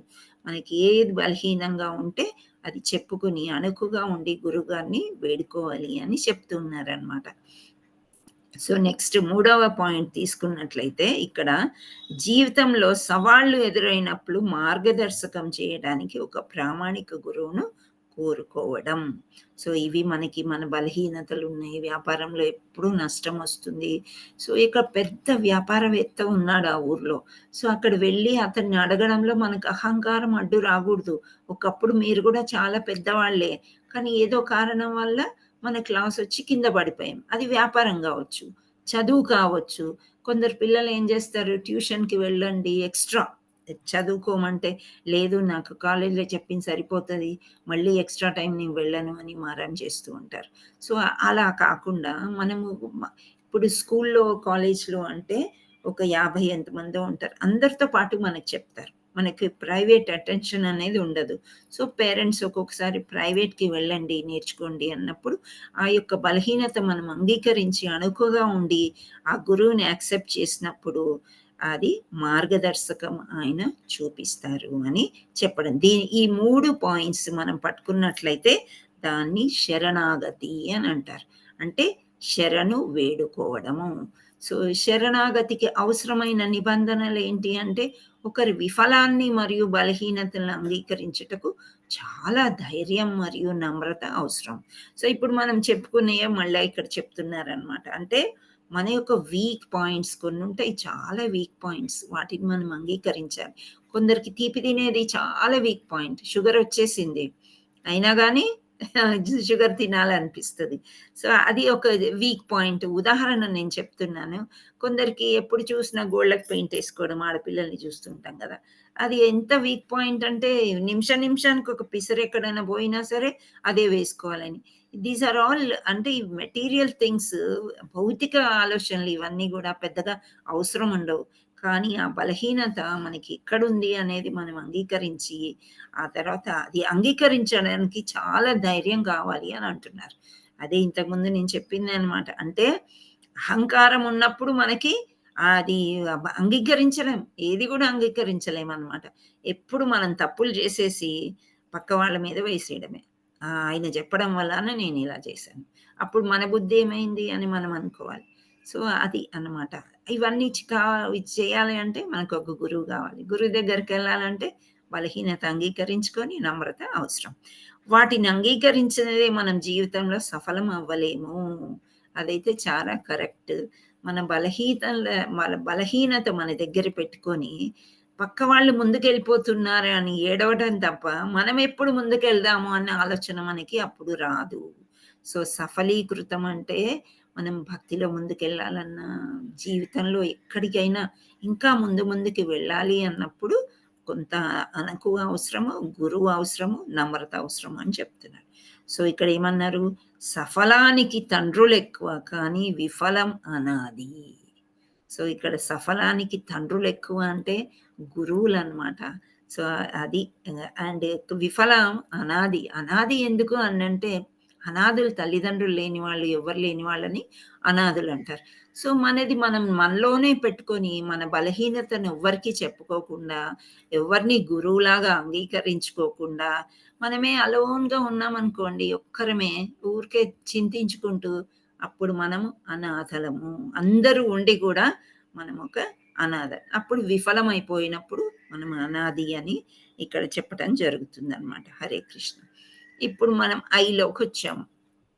మనము అక్రోనిమ్ ఏమనుకున్నాము? గీత. జీ ఫర్ గురువు. ఇప్పుడు నెక్స్ట్ ఐ. ఇప్పుడు ఇంతకుముందు నేను అన్నాను కదా, ఐడెంటిటీ అంటే గుర్తింపు. నేను, నువ్వు, ఎవరు. సో, అప్పుడు మనం ఏం చెప్పుకుంటామంటే, నేను పద్మావతి, ఈ మధ్యనే పరిపూర్ణ పద్మావతి అయ్యాను, మీరు శ్రావణి, లేకపోతే అలా అనుకుంటాం. కానీ ఈ గుర్తింపు ఏంటి అనేది అది అక్కడ అడుగుతున్నారనమాట. ఏంటి అనేది, యాక్చువల్ గుర్తింపు ఏంటి? గుర్తింపుపై సందిగ్ధత. అవును, నిజమేనా? మా అమ్మ వాళ్ళు ఈ పేరు పెట్టారు, కరెక్టేనా అనేది ఒక డౌట్ అంట. కోల్పోయిన తప్పుడు గుర్తింపు. సో, ఇక్కడ మనము కొన్ని సినిమా పేర్లు కానీ ఏవైనా ఉదాహరణకి తీసుకుంటే, తప్పుడు గుర్తింపు అంటే అర్థం ఏంటి అనంటే, మన క్యారెక్టర్ మీద కానీ, మనం చేసిన పనుల మీద కానీ అలా పేరు పడిపోవడం అనేది ఒక అర్థం వస్తుంది. నెక్స్ట్ మనకి డీటెయిల్‌గా ఇస్తారా, చూద్దాం ఏంటి. స్వయాన్ని అవాస్తవంగా అర్థం చేసుకోవడము. సో, ఇక్కడ స్వయంపై అవగాహన అంటే, ఇప్పుడు మనం గుర్తించుకున్నాం, సరే మనం ఒక మనిషి, ఆ మనిషి ఎవరు? ఆడమనిషి. ఆడమనిషి యొక్క పేరు, ఆడమనిషి యొక్క తల్లిదండ్రులు, ఆడమనిషి యొక్క అలా మనము చెప్పుకుంటాము. కానీ ఈ దేహంలో మార్పు ఏమొస్తుంది అంటే, ఇక్కడ మీరు స్లైడ్ చూస్తున్నారా? దాని తర్వాత ఒకటి అంటే 4 స్టేజెస్ ఆ మనిషివి చూపిస్తున్నారు. మీరందరూ చూస్తున్నారనుకుంటున్నా. యెస్. సో, మనయి కూడా చిన్నప్పుడు ఫోటోలు తీసుకోండి. 6 నెలలకి ఒక ఫోటో ఉంటది. మంచిగా పుట్టు జుత్తు తీసే ముందు ఒక ఫోటో ఉంటది. నడిచేటప్పుడు గుండు తీసినప్పుడు ఒక ఫోటో ఉంటది. ఆ తర్వాత యూత్ స్కూల్‌కెళ్ళేటప్పుడు స్కూల్ యూనిఫార్మ్‌లో బ్యూటిఫుల్ ఫోటో. ఆ తర్వాత 16 ఇయర్స్ అప్పుడు లంగా ఓణీలేసుకునేదో లేదా ప్యాంట్ షర్ట్ ఏసుకునే ఫోటో. ఆ తర్వాత పెళ్లి ఫోటోలు. పెళ్ళైన తర్వాత ఫస్ట్ పిల్లలు పుట్టిన ఇలా మీవన్నీ గ్యాదర్ చేసి ఒక పక్కన పెట్టుకోండి. మీ దేహంలో మార్పొచ్చిందా లేదా? మాతాజీ వస్తది. వస్తది. వచ్చినా కూడా మీరు అదే పేరుతోనున్నారు, అలాగే ఉన్నారు అని రోజు చూసేవాళ్ళు ఏం మార్పు పెద్దగా గమనించరు. కానీ ఒక 30 ఏళ్ళు, 20 ఏళ్ళ తర్వాత చూసినోళ్ళు, అమ్మో! మీ అమ్మాయా ఇంత పెద్దగా అయిపోయిందా? మీ అబ్బాయా ఇలా మారిపోయారు బాగా. చిన్నప్పుడు బొద్దుగా ఉండేవాళ్ళు. ఇలా అనుకుంటాం గదా! సో, అంటే ఏంటి, భగవంతుడు ఏం చెప్తున్నాడు అర్జునుడికి అంటే, ఈ దేహంపై ఎందుకు ఇంత మోహపడుతున్నావు నువ్వు? ఈ దేహంలో మార్పు చూడు అని ఈ శ్లోకం చెప్తున్నారు. ఏంటి అంటే దేహినోస్మిన్ యథా దేహే కౌమారం యౌవనం జరా తథా దేహాంతర ప్రాప్తిర్ ధీరస్తత్ర మహ్యతి. అంటే దేహదారి అంటే మనం అన్నమాట. ఆత్మని మనం పెట్టుకునే వాళ్ళం లోపల. ఈ దేహంలో బాల్యం నుండి యవ్వనానికి, దాని నుండి ముసలితనానికి క్రమంగా వెళ్తున్నట్లుగానే మరణం తర్వాత వేరొక దేహంలోకి వెళ్తాడు. ఇటువంటి మార్పు చే ధీరుడు మోహం చెందడు. సో ఇక్కడ ధీరత్వం ఏంటి అని అంటే స్థిత ప్రజ్ఞుడు అని మనం చెప్పుకోవచ్చు. అంటే దేనికి భయపడకుండా ఉండడం అన్నమాట. ఏంటి ఇప్పుడు చిన్నప్పుడు బట్టలు ఇప్పుడు పట్టవు. ఎలా మన శరీరం మారుతుందో అలా మనము ఏం చేస్తాము, బట్టలు వేరే తీసుకుంటామా లేదా? అవే వేసుకోవడానికి ప్రయత్నం చేస్తామా? వేరే వయసు పెరిగే కొద్దీ వేరే పిల్లలకి తీసుకుంటాం. మనం కూడా వయసుకు తగ్గట్టు మనం కొనుక్కుంటాం, వేసుకుంటాం. కానీ ఒక్కోసారి ఏమైతాయి, ఆ బట్టలు చిరిగిపోయేదాకా కొన్ని బాగా పనిచేస్తాయి. చిరిగిపోయిన బట్టలు వేసుకుంటామా, పారేస్తామా? వేసుకోం మాతాజీ, పడేస్తాం. పారేస్తాం కదా. సో అయితే శ్రీకృష్ణ పరమాత్ముడు చాలా సింపుల్ గా చెప్పాడు అనమాట.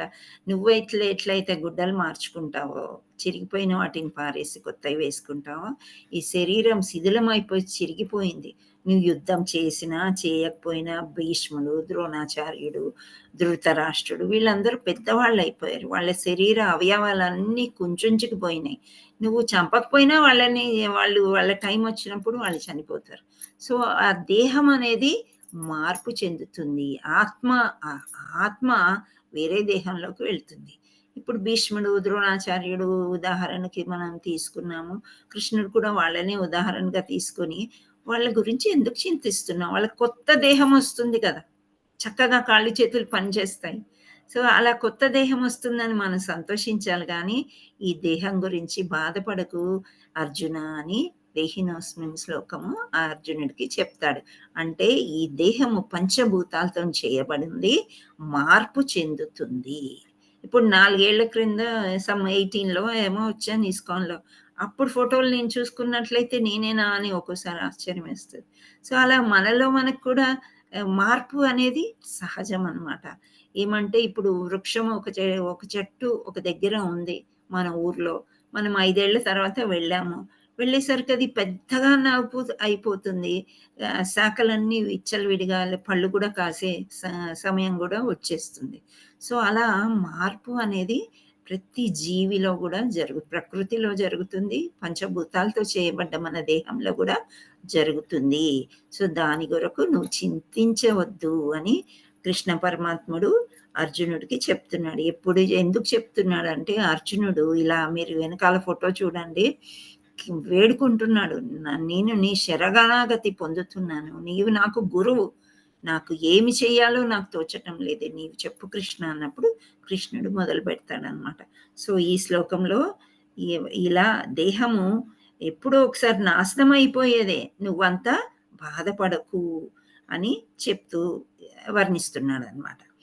సో నెక్స్ట్ మనం చూద్దాం మళ్ళీ కృష్ణుడు ఏమన్నాడు అని. సో నెక్స్ట్ ఇది దేహినోస్మి అయిపోయింది. సో ఇక్కడ మనం ఏ విధంగా ఉన్నాము, ఈ దేహినోస్మి ఏంటి అంటే మన యొక్క ఐడెంటిటీ. నువ్వెవరు అంటే, ఇగో నువ్వు ఇదే, నువ్వు ఏదో ఒక సమయంలో ముసలివాడు అయిపోతావు, మరణిస్తావు, వేరే దేహంలోకి ఎంటర్ అవుతావు అని చెప్పేశాడు. చెప్పినప్పుడు ఇప్పుడు మనకు ఒక క్వశ్చన్ వస్తుంది, ఏంటి వేరే దేహంలోకి వెళ్ళేది అనేది ఏంటి అనేది ఇక్కడ చెప్తున్నా.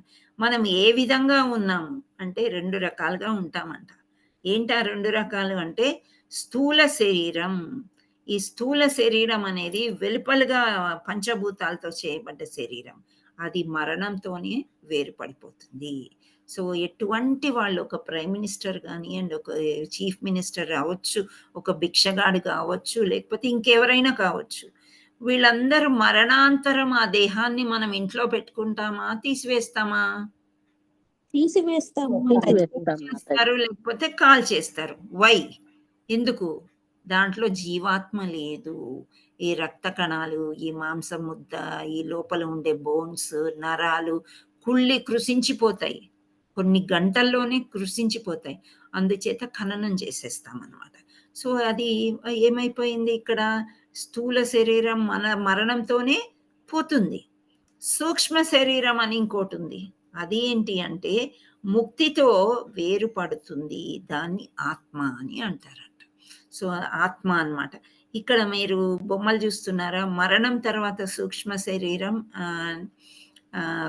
తర్వాత స్థూల శరీరంలోకి ప్రవేశిస్తాయి. అంటే ఉదాహరణ పాత చొక్కా విప్పి కొత్త చొక్కా వేసుకున్నట్లు అని చెప్తున్నారు. సో ఫస్ట్ పిక్చర్ మీరు చూసినట్లయితే ఇది ఆత్మ కనిపిస్తుందా? Brown colour. సో సోల్ అంటే ఆత్మ ఎప్పటికీ ఉండేదన్నమాట. ఇక్కడ ఏమనుంది? సత్ చిత్ ఆనంద. సో సోల్ ఎప్పుడు ఆనందంగా ఉంటది. సపోజ్ మనం ఉన్నాం ఇక్కడ సడన్ గా ఇల్లు కూలిపోయింది, అప్పుడు మన శరీరం పోతుంది కానీ ఆత్మకి ఏం అవ్వదు అనమాట. గబుక్కున భగవంతుడు పరమాత్మ పక్కనే ఉంటాడు, తీసుకెళ్ళిపోతాడు. వేరే శరీరంలో అన్నా ఎంటర్ అయిపోవాలి, లేదా భగవద్ధామానికైనా వెళ్ళిపోవచ్చు. సో ఆత్మ చుట్టూ ఇంకోటి ఉంటుంది, ఈ యొక్క కవరింగ్. ఇది కనిపిస్తుందా? దీన్ని సటిల్ బాడీ అని అంటారు అనమాట. ఈ సటిల్ బాడీ అంటే ఒక బాడీ ఆకారంలో ఉండదు. దాన్ని ఏమంటారంటే ఫాల్స్ ఈగో, ఇంటెలిజెన్స్, బుద్ధి, ఇవన్నీ మనకి పూర్వజన్మ నుంచి కొన్ని వస్తాయి అన్నమాట. అవి ఆత్మ మీద ఇలా కవర్ చేసి ఉంటాయి. ఇది రెండవది. ఓకే, మీకు అర్థమైందని నేను అనుకుంటున్నాను. ఓకే, ఇప్పుడు కొన్ని వాసన బలం అంటారు కదా, కొన్ని మనకి పిల్లలు మనం చెప్పకుండానే చేస్తూ ఉంటారు. అవి పూర్వజన్మ లక్షణాలు అయ్యి ఉండొచ్చు, అవి క్యారీ ఆన్ అవుతాయి అన్నమాట. ఒక్కొక్కసారి మనం ఏమనుకుంటామంటే ఆ తల్లిదండ్రులు ఇద్దరు ఎంత నెమ్మదిగా మంచి వాళ్ళలాగా ఉన్నారు, ఈ పిల్లలు ఏంటి ఇంత అల్లరి చేసుకుంటూ ఇలా ఉన్నారంటే అది వాళ్ళ పూర్వజన్మ సుకృతి కావచ్చు, పూర్వజన్మ అలవాట్లు కావచ్చు. అయితే ఇక్కడ ఒక ఉదాహరణ ఏం చెప్తుంటారంటే, మన పచ్చడి జాడి ఉంటది కదా, అది ఎంత కడిగి కడిగి కడిగి ఎండలో పెట్టు, వానలో పెట్టు, నీడలో పెట్టు, ఆ వాసన అనేది పోదు. మళ్ళీ అందులో పచ్చడి ముక్కలే వేసుకోవాలి కానీ ఆ కారం ఉప్పుకు సంబంధించింది కానీ వేరే తీపి పదార్థాలు అలాంటివి మనం పెట్టుకోలేము. అదే విధంగా ఈ వాసన బలం అనేది మనకి వస్తుంది. దాన్నే మనము సటిల్ బాడీ అని అంటాం. Mind, falls ego and intelligence అని ఇవన్నీ కూడా మనకి ఉంటాయి. అంటే మైండ్ అంటే మనస్సు అని అంటారు. ఓకే, నెక్స్ట్ వచ్చేది గ్రాస్ బాడీ. ఇదే పంచభూతాలతో చేయబడి ఉందన్నమాట. ఈ బాడీనే మనము ఖననం చేసేస్తాము. సో పంచభూతాలు అంటే ఏమేమి ఉంటాయి? Earth, water, air, fire, ether అని అంటున్నారు. అంటే ఆకాశం, భూమి, నీరు, వాయువు, ఇంకా హరే కృష్ణ అగ్ని. అగ్ని. Very good. సో ఇవన్నీ కూడా పంచభూతాలతో చేయబడి ఉంటుంది. అంటే ఈ యొక్క అవగాహన అర్జునుడికి ఎందుకు చెప్తున్నాడు అంటే, ఇప్పుడు ఫర్ ఎగ్జాంపుల్ మనం మంచి ఉద్యోగం చేసుకుని ఉన్నాం. ఓకే, చాలా బాగా సంపాదిస్తున్నాం ఒక వయసులో ఉన్నప్పుడు. సో బాగా అంటే ఎందుకు మనము ఇప్పుడు సరిపోయింది ఇంకా మిగిలిన అన్ని దాన ధర్మాలు చేసేసి వదిలేద్దామని కాదు, కానీ కొంచెం కూడబెట్టుకోవడం. ఎందుకంటే రిటైర్ అయిపోయినాక మనం ఇంతే శ్రమ చేయలేము, మనకు అవసరము, మన భుక్తికి అవసరము, మన పిల్లలకి అవసరం అనేది ఒక ప్లానింగ్ చేస్తారు. అందరూ చేస్తారా? చేయరా? చేస్తారు ఆ ప్లానింగ్ అనేది. సో ఆ ప్లానింగ్ చేస్తారు కానీ నెక్స్ట్ లైఫ్కి ప్లానింగ్ చేసుకోరు. సో మనం ఎంత ప్లాన్ చేసుకున్నా ఒక 1 కోటి రూపాయలు సంపాదించి ఆడబెట్టినా కానీ పిల్లల కోసమో ఎవరి కోసమో మనం తీసుకొని వెళ్ళలేము. అవన్నీ కూడా ఓన్లీ మనం ఏమీ లేకుండా వచ్చాము, ఏమీ లేకుండానే మనం వెళ్ళిపోతాము. ఆఖరికి మనం ఏ పట్టుబట్టలు వేసినా సరే శ్మశాన కాండకి వెళ్ళిపోయిన తర్వాత అవన్నీ తీసేసి మామూలు గుడ్డలతోనే ఖననం చేస్తూ ఉంటారు. సో ఆ రకంగా ఏం చెప్తున్నారంటే శ్రీకృష్ణ పరమాత్ముడు, నెక్స్ట్ జన్మకి ఏం కావాలో అది చేసుకోండి మీరు. అంటే భక్తి అనేది చేశారనుకోండి, ఇప్పుడు ఒక 50% భక్తి చేసి ఉంటే ఇంకో జన్మకి వెళ్ళినప్పుడు 51 నుంచి కంటిన్యూ అవుతుంది. బ్యాంక్ అకౌంట్ లాగా భక్తి అనే అకౌంట్ కంటిన్యూ అవుతుంది జన్మాంతరాలకి. ఏదో ఒక జన్మలో భగవంతుడికి మనం చాలా ప్రియమైపోయి భగవద్ధామానికి వెళ్ళిపోతాం అనమాట. ఇంకా లక్షల యోనిలోకి మళ్ళీ వెళ్ళే అవసరం ఉండదు. సో మన అంబిషన్ ఎప్పుడు కూడా మనం భగవంతుడి సైడే ఉండాలి కానీ ఈ మెటీరియల్ భౌతిక లోకం సైడ్ అస్సలు కూడా ఉండకూడదు అని శ్రీకృష్ణ భగవానుడు అర్జునుడికి చెప్తున్నాడు అనమాట. నువ్వెందుకు వాళ్ళ కోసం మోహం చెందుతున్నావు? ఈ రాజ్యం వద్దంటున్నావు, ఓకే, కానీ అవన్నీ కాదు, అందరి శరీరాలు ఇలాగే ఉంటాయి అని చెప్తున్నాడు. ఆత్మ అంటే ఏంటో చూపించాడు. ఆ తర్వాత మన భౌతిక శరీరం, ఇక్కడ సూక్ష్మ స్థూల శరీరాలు, 2 శరీరాలు కాకుండా ఆత్మ, ఈ 3 కూడా ఏంటి అనేది మనం తెలుసుకున్నట్టయితే మనకంత ఎక్కువ మోహం ఉండదు అని చెప్తున్నారు. మళ్ళా ఇక్కడ ఆత్మ గురించి చెప్పేస్తున్నారు. ఏంటి అంటే ఇప్పుడు ఎవరైనా చక్కగా చదివే వాళ్ళు హ్యాండ్ రైజ్ చేయండి శ్లోకం.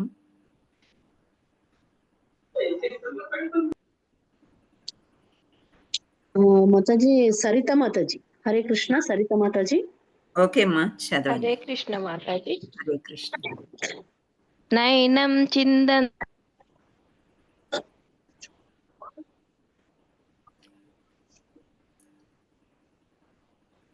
హరే కృష్ణ.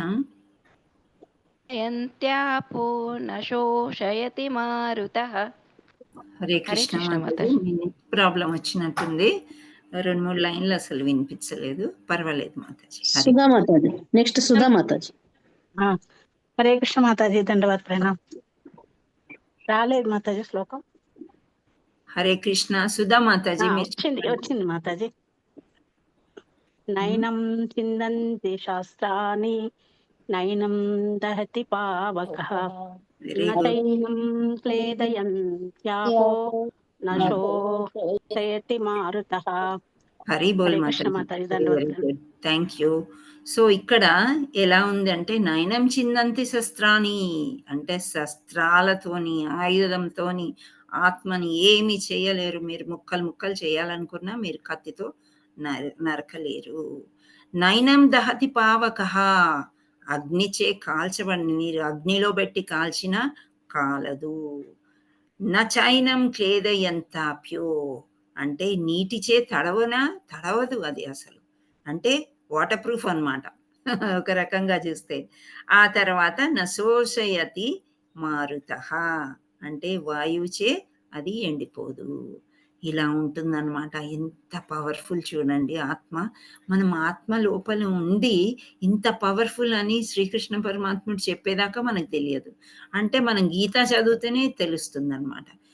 అందుకనే గీత చదవండి, నేర్చుకోండి అని ఎంతో మందిని పిలుస్తున్నాము, ఎన్నో రకాలుగా చెప్తున్నాము. కానీ టైం లేదు అని అంటున్నారు. అంటే ఈ జన్మలో వాళ్ళకి ఏదో ఒక సమయంలో ఈ యొక్క అవకాశం కలగాలని మనం అందరం ప్రార్థించడం తప్ప ఎవరిని భక్తిలోకి రమ్మని మనము ఫోర్స్ చేయలేము.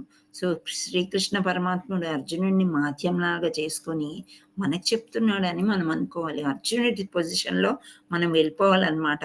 ఎంత చక్కగా చెప్తున్నారు. ఆత్మ అవినాశి, ఎందుకని నువ్వు ఈ భౌతిక శరీరం గురించి ఏమి బాధపడకు, వాళ్ళు ఇవాళ కాకపోతే రేపు నశించిపోతుంది అని చెప్పాడు. ఇప్పుడు ఆత్మ గురించి ఏం చెప్తున్నాడు? ఆత్మ ఎట్టి ఆయుధం చేతను ముక్కలు చేయబడదు, అగ్నిచే కాల్చబడదు, నీటిచే తడవబడదు, వాయువుచే ఎండిపోదు. సో అలా అది అవినాశి అని చెప్తున్నారు అన్నమాట. సో ఆత్మ యొక్క లక్షణాలు మళ్ళీ ఒక్కసారి అన్ని శ్లోకాలు చెప్తూనే వస్తారు. ఇప్పుడు పాఠాలు ఎలా ఉంటాయి అంటే కొన్ని స్కూల్స్లో, కాలేజెస్లో అయితే సెమిస్టర్స్ అయిపోయినాయి. ఫస్ట్ సెమిస్టర్ చదివేద్దామా, కక్కేసామా, అయిపోయింది. Second semester. కానీ ఇంటర్వ్యూ టైంలో అన్నీ చదువుకోవాలా లేదా? వీళ్ళు అన్నీ చదువుకోవాలి కదా, అన్ని పాఠాలు చదువుకోవాల్సింది. అదేవిధంగా అర్జునుడికి నమ్మకం కలిగించాలి, మంచిగా యుద్ధం చేయాలి, అర్జునుడు ఇవన్నీ అర్థం చేసుకోవాలి అని చెప్పేసి భగవద్గీతలో శ్రీకృష్ణ పరమాత్ముడు మళ్ళీ ఆత్మ యొక్క లక్షణాలన్నీ చెప్తున్నాడు, ఒక్కొక్క శ్లోకంలో ఒక్కోలాగా. శాశ్వతంగా వ్యక్తిగతం అంటే ఇప్పుడు ఆత్మ చుట్టూ ఒక సటిల్ బాడీ అని మనం చెప్పుకున్నాం కదా. అంటే ఇక్కడ మనస్సు, బుద్ధి, అహంకారం ఉంటుంది. అది ఎవరిదాళ్ళకే అన్నమాట. శ్రీదేవి అంగార మాతాజీ నాకు రాదు, నాది శ్రీదేవి అంగార మాతాజీకి వెళ్ళదు. అంటే నా ఆత్మ నా దగ్గరే ఉంటుంది, ఆమె ఆత్మ ఆమె దగ్గరే ఉంటుంది. మీకు అర్థమైందా? సో శాశ్వతంగా, పర్మనెంట్లీ వ్యక్తిగతం. సో నేను బాగా పూజలు చేసి, దైవభక్తి చేసుకుని, ఇది చేసి అది చేసి నేను గోలోకానికి వెళ్ళిపోయే ఛాన్స్ ఉంది. అలాగే శ్రీదేవి మాతాజీ కూడా వెళ్ళిపోయే ఛాన్స్ ఉంది. అది పర్సనల్ అన్నమాట, వ్యక్తిగతం అని అంటున్నారు. నెక్స్ట్ పుట్టుక లేనిది. ఆత్మ ఎక్కడ పుట్టింది అని అంటే ఎక్కడో పుట్టింది, అది పద్మావతి పుట్టింది ఈ దేహంతోని, కానీ ఆత్మ ఎప్పుడో ఎన్ని లక్షల యోనిల్లో ఒక పురుగినైనానో, ఒక మేకనయ్యానో, ఒక గేదెనయ్యానో, ఒక ఆవునయ్యానో, లేకపోతే ఒక దోమనయ్యానో అవన్నీ తెలియదు. ఆ లక్షల యోనిల్లోంచి దొర్లుకుంటూ మానవ జన్మలో కూడా ఎన్ని జన్మలు దొర్లానో తెలియదు అనమాట. సో అది ఎక్కడ పుట్టుక అనేది లేదు. నెక్స్ట్ అవినాశి మరియు నిత్యమైనది. మళ్ళీ ఇక్కడ పుట్టుక లేనిది, నిత్యమైనది అంటే ఇట్ ఈస్ పర్మనెంట్ అన్నమాట, ఎప్పటికీ ఉండేదే.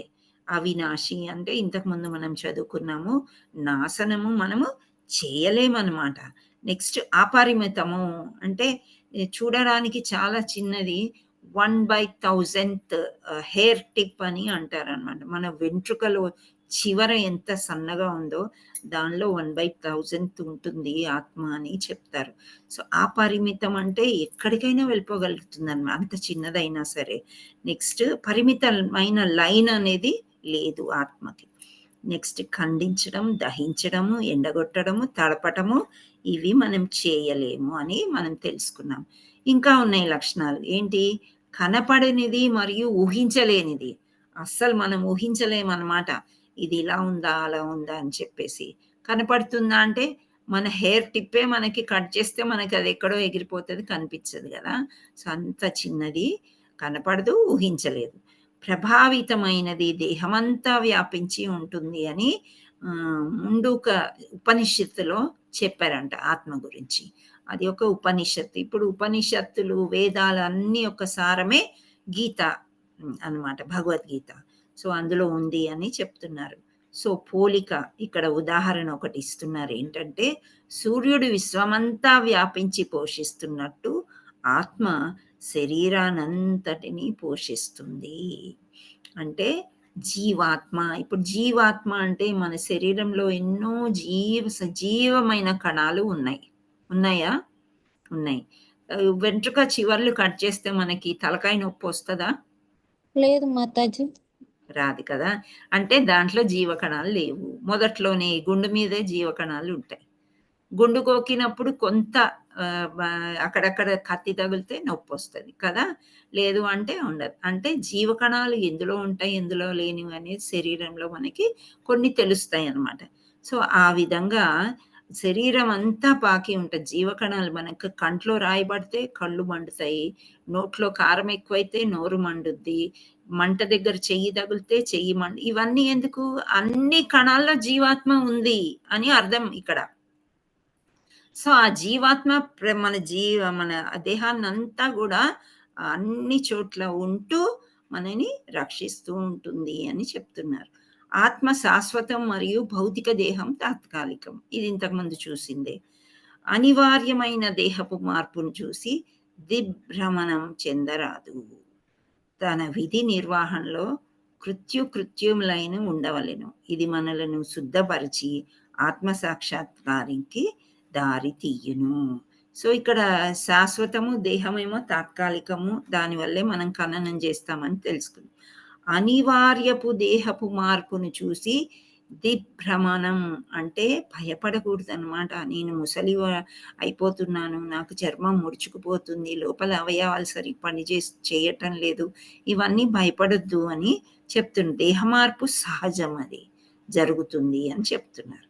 తన విధి నిర్వహణలో అంటే మనం ఏవైతే పనులు చేస్తున్నామో ఆ పనులన్నీ చక్కగా చేసుకొని మనం ఆత్మ ఎప్పుడు శుద్ధిగా పెట్టుకొని ఉండాలి అని చెప్తున్నారు. సో నెక్స్ట్ పునర్జన్మ అంటే ఏంటి? ఇప్పుడు అర్జునుడికి ఏం చెప్పారు? నువ్వు ఈ తాత గురించి, గురువు గురించి ఇంత వరి అవ్వక్కర్లేదు, వాళ్ళు ముసలి వాళ్ళు అయిపోయారు, వాళ్ళ శరీరాలు శిథిలం అయిపోయాయి, ఆత్మ ఇంకో శరీరం, కొత్త శరీరం తీసుకుని వాళ్ళు చక్కగా ఉంటారు, నువ్వు చంపినా చంపకపోయినా వాళ్ళందరూ చచ్చిపోతారు అని చెప్తాడు. సో ఆ పునర్జన్మ అనేది మళ్ళీ తీసుకోవడం ఏంటి అని అంటే ఇక్కడ ఏమని చెప్తున్నారు అనేది శ్లోకం చదవడానికి ప్రయత్నం చేయండి అమ్మా. హరే కృష్ణ. కొత్త వాళ్ళు హ్యాండ్ రైజ్ చేయడానికి ట్రై చేయండి. హరే కృష్ణ. లలిత మాతాజీ హరే కృష్ణ చదవండి. జాతస్య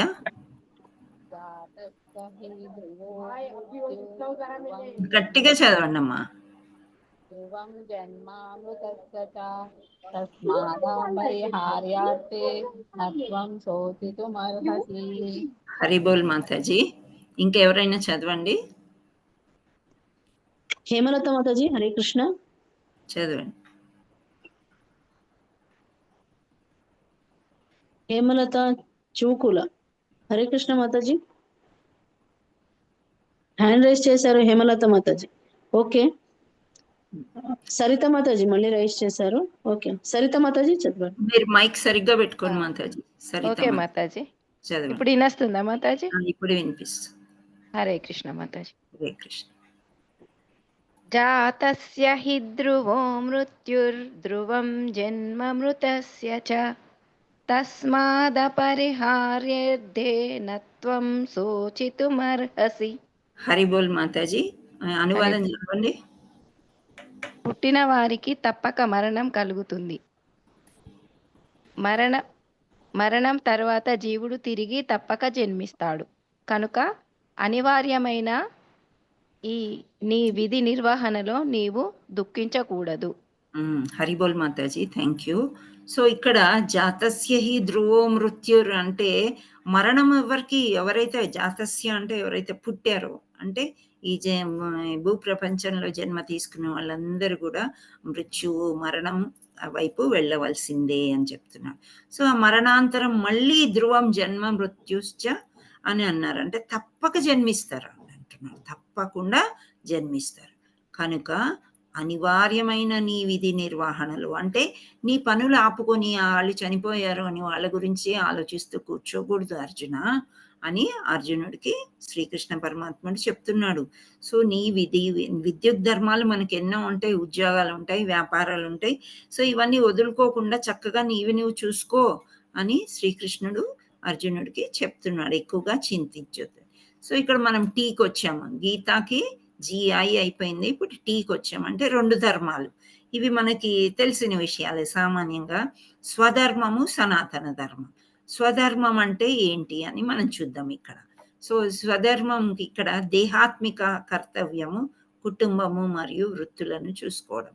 ఇక్కడ చూసారా ఒక స్లైడ్లో కుటుంబం అంతా కూడా చక్కగా తల్లిదండ్రులతోని ఆడుకుంటున్నారు, అల్లరి చేసుకుంటున్నారు. ఆ రకంగా ఉంటుంది. ఆధ్యాత్మికం అంటే అది ఆ కర్తవ్యం ఎలా ఉంటుంది? కృష్ణనామ జపం చేయటం, భగవద్గీత పఠనం చేయటం. దీన్ని సనాతన ధర్మం అంటారు. స్వధర్మం అంటే మన కోసం మనం చేసుకునే పనుల్ని స్వధర్మం అని అంటారు. సో ఇక్కడ మళ్ళీ 2 రకాలుగా చూపిస్తున్నారు అన్నమాట. పంజరాన్ని దేహంతో పోలుస్తున్నారు, పక్షిని ఆత్మతో పోలుస్తున్నారు. ఈ పంజరానికి రకరకాల రంగులేసి చాలా అలంకరించి చక్కగా పెట్టుకొని లోపల ఉన్న పక్షికి మనం అస్సలు ఫుడ్డే ఇవ్వకపోతే కొద్ది రోజులకి ఆ పక్షి ఏమవుతుంది? చనిపోయే అవకాశం కూడా ఉంటుంది. సో అందుచేత మనం ఈ సనాతనం, ఈ పక్షి ఆత్మతో పోలుస్తున్నారనమాట. ఆత్మకి ఏంటి? సనాతనం. ఎప్పుడు దైవాన్ని తలుచుకోవడమే ఆత్మకి ఇష్టము. సో అందుకనే ఆత్మకి సంతృప్తి పరచాలంటే మనము స్వధర్మతో పాటు సనాతన ధర్మం కూడా చేయాలి అని చెప్తున్నారు. సో లాస్ట్కి గీతాలో వచ్చేది ఏ అంటే ఆనందం. ఆనందం అంటే ఉన్నత రుచి. సపోజ్ ఒక చిన్న పిల్లవాడు ఒక చాక్లెట్ కోసం ఏడుస్తున్నాడు. అప్పుడు వాడికి ఐస్ క్రీమ్ ఇచ్చామనుకోండి, ఎలా ఉంటుంది? హ్యాపీగా తీసుకుంటాడు కదా ఐస్ క్రీమ్. అంటే ఒక హయ్యర్ టేస్ట్ అనమాట. చాక్లెట్ కంటే వాడికి ఐస్ క్రీమ్ చాలా ఇష్టం. సో ఆ తల్లులకి కానీ ఆ పేరెంట్స్కి కానీ వీడిని ఎలా మనకి సర్ది చెప్పాలి అనేది తెలుసు. అలాగే కృష్ణుడు కూడా హయ్యర్ టేస్ట్ అనేది ఏంటి అనేది ఇక్కడ ఆనందం ఎప్పుడు వస్తుంది అని చెప్తున్నారు అనమాట. నెక్స్ట్ చదవండి శ్లోకము. ఇందు మాతాజీ. హరే కృష్ణ.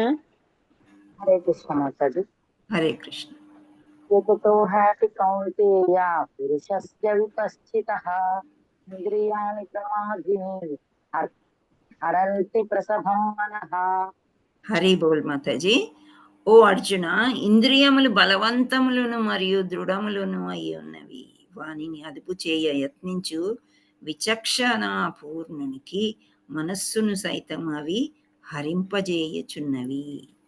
సో ఇక్కడ మనము ఇంద్రియాల గురించి కొంత చెప్పుకోవాలి. ఇంద్రియాలు అంటే ఏంటి? కోరికల్ని కోరేవన్నీ ఇంద్రియాలు. ఇప్పుడు గుర్రాలు ఉన్నాయి గదా! అవన్నీ ఇంద్రియాలు. వాటికన్నిటికి కూడా కళ్ళాలేసి ఉంచుతారు. అంటే మనస్సుకి చెప్తాయన్నమాట ఇంద్రియాలు. ఓహ్! అక్కడ ఒక సెల్ ఫోను 50% డిస్కౌంట్‌లో వస్తుంది తీసుకోండి. చీరలన్నీ గూడా కేజీల వైస్‌గా జోకి ఇస్తున్నారు. మీరు తీసుకోండి పెట్టిపోతలకు పనికొస్తాయి దానికి దీనికి అని మన ఈ కళ్ళు, చెవులు ఇవన్నీ చెప్తూ ఉంటాయి. అప్పుడు మన మనస్సు ఏం జెప్పాలి? ఎందుకని ఇప్పుడు రూ. 50 ఉన్నాయి నా దగ్గర. రూ. 50 పెట్టి అయి కొనుక్కొచ్చుకోవడం ఎందుకు? అల్మార్‌లో దాచిపెట్టుకోవడం ఎందుకు? అని మనసు బుద్ధి మనస్సుకి చెప్పినప్పుడు మనసు ఆ మాట వినాలనమాట. విన్నప్పుడు ఇంద్రియాలన్నీ ముడుచుకొని ఎక్కడియి అక్కడే ఉండిపోతాయి. ఆ తర్వాత కొద్ది రోజులయిన తర్వాత అమ్మో! వీళ్ళకి చెప్పి వేస్టు. వీళ్ళకసలు ఏమి చెప్పకూడదు అని ఇంద్రియాలన్నీ ముడుచుకొని ఉంటాయంట. సో, నిమ్న రుచి అంటే తక్కువ రుచి ఎలా ఉంటుందో ఇది ఒకసారి చదువుతారా? ఆరోస్ ఎలా చూపిచ్చారో అలా చదవడానికి ప్రయత్నం చేయండి. హ్యాండ్ రైజ్ చేయండి Matajis and prabhujis. Hand raise చేయండి. సుధా మాతాజీ. హరే కృష్ణ మాతాజీ. హరే కృష్ణ. నిమ్న రుచి హ్మ్. ఇంద్రియ వస్తువులు యాచించినప్పుడు మమకారం హ్మ్. పెరిగితే కామం, హ్మ్. కోరిక తీరకపోతే క్రోధం. So nice. ఇంత ఈజీగా చెప్పేశారు చూసారా? ఇంద్రియ వస్తువులు అంటే ఇప్పుడు నేను చెప్పాగా ఉదాహరణకి నేను శారీసు, సెల్ ఫోన్స్ అలా అన్నాను. అవి కార్లు గావచ్చు, మెడలు గావచ్చు, మిద్దెలు గావచ్చు, ఇల్లులు గావచ్చు, ఇంకా విదేశానికి వెళ్ళే కోరిక గావచ్చు. ఏవో ఒకటి. సో వాటి మీద మమకారం బాగా పెరిగిపోయినప్పుడు ఏమవుతుంది? కామం ఆ కోరిక పుడుతుంది. కోరిక తీరకపోతే ఏమవుతుంది? క్రోధం అంటే కోపమొస్తుంది. ఇంకా ఉన్నాయి. ఇంకా చెప్తున్నాడు కృష్ణుడు. ఏమని అంటే క్రోధం పెరిగిపోయినప్పుడు దిగ్భ్రమం. అంటే బుద్ధి నాశనం అయిపోతుందంట. అంటే చాలా ఎక్కువ కోపమొచ్చేసినప్పుడు వాడిని చంపేయాలి, వాడిని పిసికేయాలి, వాడు నాకెందుకు వీసా ఇవ్వలేదు. అలాంటి క్రోధం గూడా వస్తుంది. సో, అప్పుడు బుద్ధి నాశనం అయిపోతుంది. బుద్ధి నశించిపోయినప్పుడు ఏమవుతుంది? ఏదైనా చేయడానికి వెనకాడరంట. సామాజిక నేరాలు అంటే ఆత్మహత్యలు అవ్వచ్చు, మానభంగాలు గూడా అవ్వచ్చు అని చెప్తున్నారు. సామాజిక నేరాలు అనంటే మనము ఏదైనా చెప్పుకోవచ్చు. మర్డర్ కేసెస్ అని, కొట్టుకోవడాలు, కోర్టుకెళ్ళగాడు, విడాకులు ఇట్లాంటివి ఎన్నో వస్తూ ఉంటాయన్నమాట. సో, భగవంతుడు ఈ రకంగా కామం క్రోధానికి దారితీసినప్పుడు బుద్ధి నాశనం అయిపోతే ఏమైనా చెయ్యొచ్చు అని చెప్తున్నారు. సో, అలా చేయకుండా ఉండడానికి అర్జునుడికి ఒక మంచి ఉపాయం చెప్పారిక్కడ. ఏంటి అంటే విషయా వినివర్తంతే నిరాహారస్య దేహినః రసవర్జ్యం రసోపస్య పరం దృశ్యాని వర్తతే. దేహిని ఇంద్రియ భోగముల నుండి నిగ్రహించినను ఇంద్రియార్థముల పట్ల రుచి నిలిచియే ఉండును. కానీ అత్యున్నత రసాస్వాదన ద్వారా అట్టి కర్మలను అంతరింపజేసి అతడు చైతన్యం నందు స్థిరుడు కాగలడు. సో ఇంద్రియాలు ఇవి కొనుక్కోండి అని చెప్తాయి. అంతే చెప్పేసి ఊరుకుంటాయి. అప్పుడు మనస్సు నిగ్రహించినా సరే ఎక్కడో ఒక దగ్గర ఆ కోరిక దాచుకుని ఉంటుందంట. అది ఉండిపోతుందనమాట. ఉండిపోయి ఎప్పుడో ఒకసారి మళ్ళీ అది బయటికి రావచ్చు అని. కానీ అది పూర్తిగా మనం నిలిచివేయాలంటే ఏం చేయాలి అని చెప్తున్నానంటే కర్మలు అంటే అట్టి పనులు మన చేతులతో కాళ్ళతో ఏం చేస్తాము? గుడి వైపు వెళ్ళడానికి, అక్కడికి వెళ్ళి ప్రసాదం ఉండడానికి, చేతులు కూడా దైవానికి మాలలు కట్టడానికి, దైవానికి ప్రసాదం ఉండడానికి. సో ఇది హయ్యర్ టేస్ట్ అన్నమాట. ఇవన్నీ మనం చేసినప్పుడు మామూలుగా మనం చేసుకునే కర్మల కంటే కూడా దైవానికి చేసిన కర్మలు చాలా పెద్దవి అని ఇక్కడ చెప్తున్నారు. సో ఆ దేహిని అంటే మన యొక్క బాడీని, మన యొక్క దేహాన్ని ఆ విధంగా మనం అలవాటు చేయాలి అని శ్రీకృష్ణుడు చెప్తున్నాడు. అలా అలవాటు చేసినప్పుడు స్థిరుడు కాగలడు. అంటే స్థిరంగా మనము ఉండగలుగుతాం అన్నమాట. కోరికలు అసలు పుట్టవు. పుట్టినా గానీ అది అవసరం లేదు అని మనకనిపిస్తుంది. సో ఉన్నత రుచి ఇక్కడ తాబేలుతో పోలుస్తున్నారండి. తాబేలు తన అవయవాల్ని లోనికి ముడుచుకునే రీతి ఇంద్రియార్థముల నుండి ఇంద్రియములను మరలించువాడు. సంపూర్ణ జ్ఞానమునందు స్థిరంగా ఉన్నవాడగును. సో తాబేలు ఏం చేస్తుందంటే ఏదైనా డేంజర్ అంటే మనకి ఇంద్రియ తృప్తికి ఒక డేంజర్ అని మనకు తెలిసిపోయినప్పుడు అవి వద్దు అనిపిస్తాయి. అప్పుడు ఈ తాబేలు ఏదైనా డేంజర్ రాగానే ఏం చేస్తుందంటే ఆ కాళ్ళు చేతులు తల అన్ని లోపలికి వెళ్ళిపోయి ఒక రాయిలాగా కనిపిస్తుంది. అప్పుడు ఈ రాయి దగ్గరికి ఎవరు వస్తారు? ఎవరు రారు కదా. సో ఆ విధంగా స్థిరంగా ఉండగలుగుతుందంట. సో ఈ నెక్స్ట్ దాంట్లో దేహిని ఇంద్రియ భోగముల నుండి నిగ్రహించినను ఇంద్రియార్థముల పట్ల రుచి నిలిచి ఉండును. కానీ అత్యున్నత రసాస్వాదన ద్వారా అట్టి కర్మలను అంతరింపజేసి అతడు చైతన్యందు స్థిరుడు కాగలడు. ఇవి మళ్ళీ మళ్ళీ రిపీట్ చేశారనమాట. ఉన్నత రుచి అంటే ఇది, ఇంద్రియాలను నిగ్రహించుకోవాలి ఫస్ట్. ఆ రసాస్వాదన అంటే భగవంతుడి కొరకు కర్మలు చేసినట్లయితే దాన్ని ఉన్నత రుచి అని చెప్తూ ఉన్నారు. ఇప్పుడు ఇది ఉన్నత రుచి ఇంకొక ఉదాహరణ ఇచ్చారు 2.70లో. మీరు చదవండి ఎవరైనా. విజయరమణ గురువారు. కృష్ణ. ఉన్నత రుచి సదా పూరింపబడుచున్నను నిశ్చలమునందు సముద్రమునందు నదులు ప్రవేశించు రీతి తన యందు కోరిక నిరంతరము ప్రవేశించుచున్నను ఆ ప్రవాహముచే కలత నొందని వాడే శాంతిని పొందగలడు. కోరికలను తీర్చుకొన యత్నించువాడు అట్టి శాంతిని పొందజాలడు. భగవద్గీత 2.70. హరి బోల్ మాతాజీ. సో ఇక్కడ ఉన్నత రుచి అనేది ఏంటంటున్నారంటే ఒక సముద్రంతో పోలుస్తున్నాడు. సముద్రము నదులు, ఈ సముద్రము నదులు ఇక్కడ మీరు ఎక్కడైనా చూసుంటారు కదా. నది ఏం చేస్తుంది? సముద్రంలోకి వెళ్ళి కలుస్తుంది. ఎన్నో నదులు కలుస్తాయి. అప్పుడు సముద్రుడు ఏమంటాడు? వద్దు వద్దు నా దగ్గరికి రావద్దు అంటాడా? అని ఛాన్సే లేదు. సైలెంట్గా ఊరుకుంటాడు అన్ని లోపలికి వచ్చినా సరే. అంటే ఏంటి? ఎన్ని ఇంద్రియాలు మనలో ఉన్నా కానీ మనం స్థిరంగా ఉండాలి అని చెప్పటం అన్నమాట. సముద్రంలాగా వస్తాయి, చాలా వస్తాయి కోరికలు. కానీ ఒక్క కోరిక తీర్చుకోవడంలో ఎన్నో ప్రాబ్లమ్స్ వస్తుంటాయి, చాలా ప్రాబ్లమ్స్. ఒక కోరిక తీరిందంటే చిన్న చిన్న ఉదాహరణలు మీరు తీసుకోండి. ఒక సెల్ ఫోన్ కొన్నాం, కొద్ది రోజులే నడుస్తుంది, తర్వాత పాడైపోతుంది. ఇంకా డబ్బులు వేసి ఇంకా అప్పటికే కాస్ట్ పెరిగిపోతుంది. మనం కొన్న సెల్ ఫోన్ కంటే ఇది ఎక్కువ డబ్బులు, దానికి తగ్గ డబ్బులు మన దగ్గర ఉండాలి. అదేవిధంగా కారు కానీ ఇల్లు కానీ ఏదైనా కానీ ఒక కోరిక పుట్టింది అంటే అది తీర్చుకున్నంతనే అది అయిపోదు. మళ్ళీ మళ్ళీ దానికి నుండి వచ్చే సమస్యలు ఎన్నో ఉంటాయి. కానీ స్థిత ప్రజ్ఞత వల్ల ఆ కోరికే పుట్టకుండా మనం చూసుకున్నట్లయితే భగవంతుడికి దగ్గర అవ్వడానికి చాలా చాలా అవకాశాలు ఉన్నాయి అని చెప్తున్నారనమాట. హరే కృష్ణ. సో నెక్స్ట్ ఇంకొక 2-3 స్లైడ్లు ఉండొచ్చు, అయిపోతుంది. హరే కృష్ణ. సో నెక్స్ట్ మనం దేనికి వెళ్ళినట్లయితే సమీక్ష. సో ఇక్కడ గీత అనేది మనం ఎలా వచ్చింది సమీక్ష అనేది మీరు చక్కగా హ్యాండ్ రైస్ చేసి ఒకరి G, ఒకరి I, ఒకరి T, ఒకటి A. ఓకే శ్రీదేవి మాతాజీ, మీరు నలుగురిని సెలెక్ట్ చేసి వరుసగా చదివిచ్చేసేయండి. షూర్ మాతాజీ. పూజిత తెలుగు మాతాజీ. హరే కృష్ణ మాతాజీ. పూజిత మాతాజీ. హరే కృష్ణ మాతాజీ. హరే కృష్ణ. గురువు శరణాగతి అంటే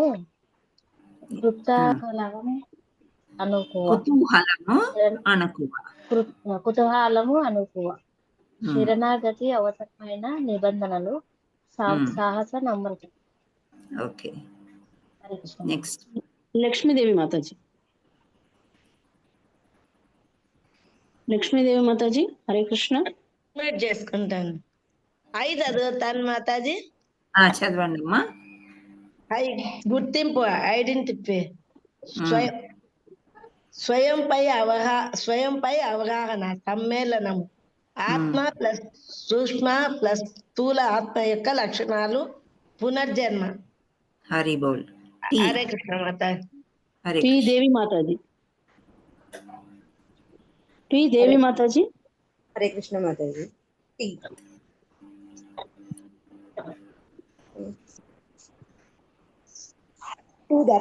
రెండు ధర్మాలు, దేహ కర్తవ్యం, ఆత్మ కర్తవ్యం.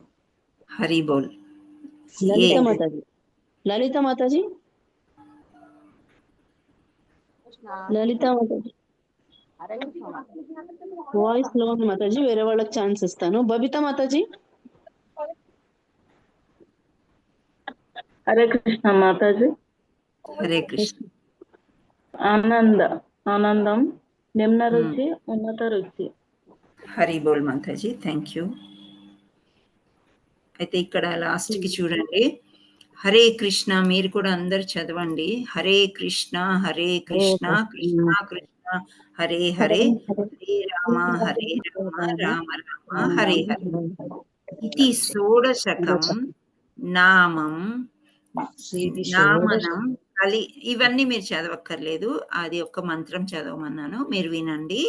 ఇది షోడశకం నామనం కలికల్మష నాశకం నాదః పరతరోపాయ సర్వవేదేషు దృశ్యతే. అంటే ఏమంటున్నారంటే కలికల్మషం, ఈ కలికాలంలో ఇది ఒక్కటే తప్ప ఇంకొకటి లేదు అని చెప్తున్నారు. మళ్ళీ ఇక్కడ ఇచ్చారు మంత్రం, హరే కృష్ణ కృష్ణ కృష్ణ హరే హరే, హరే రామ రామ రామ హరే హరే. సకల వేదాలన్నీ వెతికిన కలియుగ విషపూరిత ప్రభావాలను రూపుమాపుటకు 16 పేర్లు కలిగిన ఈ హరే కృష్ణ మహామంత్రం జపము కన్నా వేరే తరోపాయము కానరాదు అని కలి సంతరణ ఉపనిషత్తులో చెప్పబడిందంట. అంటే ఇక్కడ చైతన్య మహాప్రభు మళ్ళీ పునరుద్ధరించారు, కానీ కలి సంతరణ ఉపనిషత్తులోనే ఈ విధంగా చెప్పారు అని చెప్తున్నారు. Hare Krishna, thank you. So Sri Radha Madan Mohan की जय, श्रील प्रपाद की जय, श्री गुरु महाराज की जय. हरे Krishna. Thank you all so much. ధన్యవాదాలు మాతాజీ. हरे कृष्ण. హరే కృష్ణ మాతాజీ, ధన్యవాద ప్రణామం. మాతాజీ, ధన్యవాద ప్రణామాలు మాతాజీ. ధన్యవాద ప్రణామం. Hare Krishna Mataji, thank you so much Mataji, ధన్యవాద ప్రణామం. హరే కృష్ణ. కొంచెం లెంతీగా ఉంటది, ఇంకా టైం 1:32 వరకు కూడా చెప్పచ్చు. సో మనం అలసిపోతాం కదా. అలానే వినాలని ఉంది మాతాజీ, 2 గంటలైనా కూడా హాయిగా వినొచ్చు మాతాజీ. ఈ టైం మనకు లేడీస్ కి జనరల్ గా కొంతమందికి అయితే, హౌస్ వైఫ్స్ కి అయితే లీజర్ టైం కాబట్టి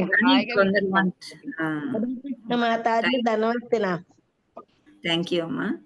సో మీకు ప్రశ్నలు ఏమన్నా ఉన్నాయా అని అడగడానికి ఏమీ లేనట్లే కనిపిస్తున్నాయి నాకు. కొత్త వాళ్ళు ఎవరు లేరు కదా. Sridevi mataji, no new members today. ఉన్నారు మాతాజీ, బట్ హ్యాండ్ రైజ్ చేయండి ఎవరైనా డౌట్స్ ఉంటే కనుక. ఏదైనా డౌట్స్ ఉంటే హ్యాండ్ రైజ్ చేయండి మాతాజీ. మిగతా వాళ్ళు మ్యూట్కి వెళ్ళండి ప్లీజ్. హరే కృష్ణ. హరే కృష్ణ మాతాజీ. చెప్పండి ఎవరు. మీకు హరే కృష్ణ చెప్పలేను మాతాజీ, విన్నాను ఎన్ని రోజులు. Okay okay, thank you so much Mataji. Join అయ్యారు, ఓపిక్గా విన్నారు, thank you very much. Hare Krishna. Doubt ఉన్న వాళ్ళు హ్యాండ్ రైజ్ చేయండి, దయచేసి హ్యాండ్ రైజ్ చేయండి. ఎవరికైనా డౌట్స్ ఉంటే హ్యాండ్ రైజ్ చేయండి Matajis and Prabhujis. Hare Krishna. It's okay Sridevi Mataji. ఇంకా కొంచెం పాట పడితే maybe they will ask. Hare Krishna. మీరు అడగండి ఏంటి. హరే కృష్ణ. హ్యాండ్ లోవర్ అయిపోయిందా మాతాజీ? హరే కృష్ణ. ఒక డౌట్ వచ్చినది, చెప్పండి. శరణాగతుల గురించి చెప్పారు కదా మాతాజీ. సఫలానికి తండ్రులు ఎక్కువ కానీ విఫలం అనాది అన్నారు కదా. అవును మాతాజీ. తండ్రులు ఎక్కువ అనేది నాకు కరెక్ట్ గా వర్డ్ ఎక్స్ప్లెయిన్ చేయండి. తండ్రులు ఎక్కువ అంటే గురువులమ్మా. ఎవరినైనా గురువు చేసుకొని మనం అడగవచ్చు. అంటే మనకు ఒక నమ్మకం అనేది ఉండాలి. పరంపరలో ఉన్నారా వీళ్ళు, భగవద్గీత చదువు. ఇప్పుడు గురువుని చేసుకోవాలంటే వాళ్ళ గురించి మనం తెలుసుకోవాలి కదమ్మా. తల్లిదండ్రులు కావచ్చు, టీచర్స్ కావచ్చు, లెక్చరర్స్ కావచ్చు, ఎవరైనా. సో వీళ్ళందరినీ అడగడంలో అంటే మన యొక్క యాక్సెప్ట్ చేస్తున్నాం మన మైనస్ పాయింట్ ఏంటి అంటే, నాకు నిజంగా గీత రాదు, నాకు శ్లోకాలు రాదు, ఇవన్నీ మనము యాక్సెప్ట్ చేసి వాళ్ళతో చెప్పుకోవడం. అప్పుడు తండ్రులు ఎక్కువ మనకి చెప్పడానికి ఎంతోమంది ఉన్నారు. కానీ మీరు మీ గుట్టు బయట పెట్టుకోకుండా అసలు అవి యాక్సెప్టే చేయట్లేదు మీ యొక్క తప్పుల్ని. అప్పుడు మీరు అనాథలే గదా! అవునా గాదా? ఒక్కరే అవునండి. అయిపోతున్నారనమాట. అయ్యో! నేను ఇప్పుడు క్లాస్‌లో ఇంతమంది ఆన్సర్ చేస్తుంటారు. చిన్న ఎగ్జాంపుల్ నేను చెప్తున్నాను. ఎవరిని నొప్పించడానికి గాదు. అప్పుడు మనకనిపిస్తది గదా! వీళ్ళు ఎందుకు ఇంత ఆన్సర్ చేస్తున్నారు? ఇంత ఈజీగా చెప్పేస్తున్నారు. ఎంత చదివేసి ఉంటారు వాళ్ళు? అని ఒక మాట మనకనిపిస్తది. కానీ ఒక 2 ఏళ్ల తర్వాత, ఒక సంవత్సరం తర్వాత మనం గూడా ఆ స్థాయికి అనేది ఎదుగుతాం. ఎప్పుడు మనం ఒక గురువుని పట్టుకొని నేర్చుకోవాలన్న కుతూహలం మనం దొరికినప్పుడు, ఆ శరణాగతి పొందినప్పుడు మీకు చాలా మంది గురువులున్నారు. కానీ మీరే బయటకు రావట్లేదు. అనాథలాగా ఎందుకుంటారు అని అర్థం. థ్యాంక్ యూ అర్థమైందా? మాతాజీ. చాలా బాగా చెప్తున్నారు మాతాజీ. బాగా ఎక్స్‌ప్లెయిన్ చేస్తున్నారు. వినాలనిపిస్తుంది. థ్యాంక్ బాగా యూ. అర్థం. Thank you Hare Mataji. Krishna Mataji. Hare Krishna. Thank you all so much. మీరందరూ ఉన్నారు గాబట్టే నేనేదో కొంచెం ప్రిపేర్ అయ్యి వస్తున్నాను. ఇంతకుముందు అంతా మన గురువుల కృప. గురువులు చెప్పిందే మళ్ళీ మళ్ళీ విని మీ ముందుకు వస్తున్నాను నేను. హరే కృష్ణ. మాతాజీ పోయినసారి నేను ఫస్ట్ అయి నాకు సరిగా అర్థం కాలే. ఇప్పుడు బాగా అన్ని కొంచెం నేర్చుకున్నాం కదా, అన్ని మీరు బాగా అర్థమవుతాండాయి మాతాజీ. Thank you Mataji. నేర్చుకుంటున్నప్పుడు ఎలా ఉంటుందంటే మనకి వర్డ్స్ అన్నీ ఎక్కడో విన్నాము తేలిగ్గా అనిపిస్తాయి. శ్లోకాలు చాలా తేలికైపోయి ఇప్పుడు నేను ఒక ఉదాహరణ మీకు చెప్పా. లెక్కలు మనకి చేయాలంటే కొందరికి మ్యాథ్స్ అంటే చాలా కష్టం, భయం. ఒక ఆన్సర్ వచ్చిందనుకోండి, ఒక లెక్క చేసినప్పుడు మళ్ళీ చేయాలనిపిస్తది. మళ్ళీ చేయాలనిపిస్తది. అలా సంస్కృతం అనేది అంత సులభం గాదు. మన మాతృభాషే ఉండాలసలు సంస్కృతం. మనం భారతదేశంలో పుట్టాము. సో, ఈ సంస్కృతమే language mother of all languages అని అంటారు. అన్ని లాంగ్వేజెస్ కూడా సంస్కృతం నుంచే వచ్చాయి. అలాంటి సంస్కృత శ్లోకం మనకి ఉచ్చారణ కష్టమైపోతుందంటే అది చాలా అసలు ఎటువంటి నిమ్న స్థితిలో మనం కింద స్థాయిలో ఉన్నాము అనేది మనం అర్థం చేసుకొని ప్రయత్నం చేయాలన్నమాట. చేస్తూ ఉంటే మనకు అవి అర్థమైపోయి సులభంగా వస్తూ ఉంటాయి. ఏమీ లేదు, మనకు అర్థమైతేనే సులభం అవుతుంది. అర్థం కాకుండా చదివినన్ని రోజులు ఎంత రాగయుక్తంగా చదివినా సరే మనకి వంట పట్టదు. అది నా యొక్క ఎక్స్‌పీరియన్స్. హరే కృష్ణ. బాగా అర్థం చేసుకోవడానికి ప్రయత్నం చేయండి. ఇప్పుడు సాంఖ్యయోగం అని ఎందుకంటారు? ఎందుకు గీతాసారం ఈజీగా ఉంది గదా! మళ్ళా అక్కడ ఎందుకు పెట్టారు ఆ పేరు అంటే, దానికి ఇంత పెద్ద హిస్టరీ ఉంది. అది చెప్పుకోవడం మూలానే మనకిక్కడ కొంచెం టైం అనేది వెళ్ళిపోయింది. కానీ పర్వాలేదు. జ్ఞానం ఇవ్వడము మాకొచ్చే సంతోషము, జ్ఞానం తీసుకోవడం మీకొచ్చే సంతోషానికి మనం టైం ఇవ్వవచ్చు. హరే కృష్ణ. సరిత మాతాజీ. Thank you Mataji. హరే కృష్ణ మాతాజీ. హరే కృష్ణ. చెప్పండి. మాతాజీ ఒక్కసారి నాకు స్వధర్మము, ఆధ్యాత్మిక ధర్మం గురించి ఒక్కసారి చెప్పారా మాతాజీ? ఓకే. స్వధర్మం అంటే మనము పుట్టిన వెంటనే ఓ సేవకులము అని అర్థం చెప్తున్నారు శాస్త్రాలు. ఏంటి అంటే ఒక సేవకుల్లాగానే ఉంటాము. ఇప్పుడు తల్లి తీసుకోండి, తండ్రి తీసుకోండి, కూతురు తీసుకోండి, అల్లుడు ఎవరైనా గానీ ఎక్కడో ఒక దగ్గర సేవ చేయాలి. ఆడవాళ్ళు ఇంటి సేవ చేసినట్లయితే మగవాళ్ళు డబ్బులు తెచ్చే సేవలు అటువంటివి చేస్తేనే ఒక కుటుంబ వ్యవస్థ అనేది మనకి నడుస్తుంది. అవును కదా! దీన్నంతా కూడా స్వధర్మము అని అంటారు. స్వధర్మం. మనం ఈ ధర్మం అనేది నిర్వర్తించాలి. అర్జునుడి యొక్క స్వధర్మం ఏంటి అంటే క్షత్రియుడు యుద్ధం చేయాలి కంపల్సరీ అన్నమాట. క్షత్రియుడు సన్యాసం తీసుకోవడానికి వీలు లేదు.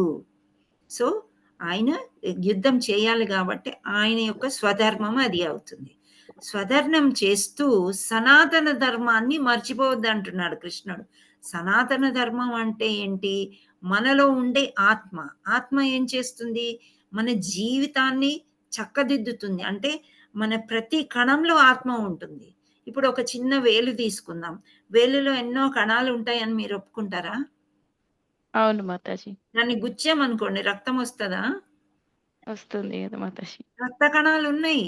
అవును. మరి చాలా దెబ్బ తగిలింది. అప్పుడు నొప్పేస్తుందా? అవును మాతాజీ. వస్తుంది నొప్పిస్తుంది. కదా! నొప్పి వేసినప్పుడు దాంట్లో కూడా ఎటువంటి కణాలున్నాయి? మనకి మెదడుకు వెళ్ళే కణాలు. వాటినేమంటారు? నర్వస్ అంటారు వాటిని. అంటే నాళాలు అన్నమాట. ఇవి ఒక దగ్గర నుంచి ఒక దగ్గరికి మనకన్నీ కూడా ప్రసరింపజేస్తుంది. రక్తాన్ని కాకుండా మన బుద్ధిని, మనస్సుని అన్నిటిని కూడా జ్ఞానము అంతా కూడా ప్రసరింపజేస్తుంది. బ్రెయిన్ వరకు తీసుకెళ్తుంది. నర్వస్ సిస్టమ్ అంటారు. నాడీ వ్యవస్థ. సో నాడీ ఉంది కాబట్టి మనకు నొప్పేస్తుంది. ఆ నొప్పి ఎక్కడికెళ్ళింది? బ్రెయిన్‌కెళ్ళింది. మనస్సుకు తెలుస్తుంది. సో ఇవన్నిట్ల జీవకణాలు ఉన్నాయి. అంటే వీటన్నిటిలో కూడా ఆత్మ ఉంది. ఒకే ఆత్మ మొత్తం శరీరం అంతా నిండి ఉంది. ఆత్మకే మనం పోషణ చేయకపోతే, ఇప్పుడు ఆత్మకు పోషణ చేయలేదు, ఆత్మ చచ్చిపోతుంది అంటే మొత్తం శరీరం అంతా కూడా చచ్చిపోతుంది. అర్థమవుతుందా? దేహం అంతా కూడా కుళ్ళి కృషించిపోకముందే ఖననం చేస్తూ ఉంటారు. అందుకే మనం సనాతన ధర్మం అంటే ఏంటి? ఆత్మని సంతృప్తి పరచడం. ఆత్మకి చావు ఉందా అంటే లేదు. అది ఏంటి? పర్మనెంట్, శాశ్వతం.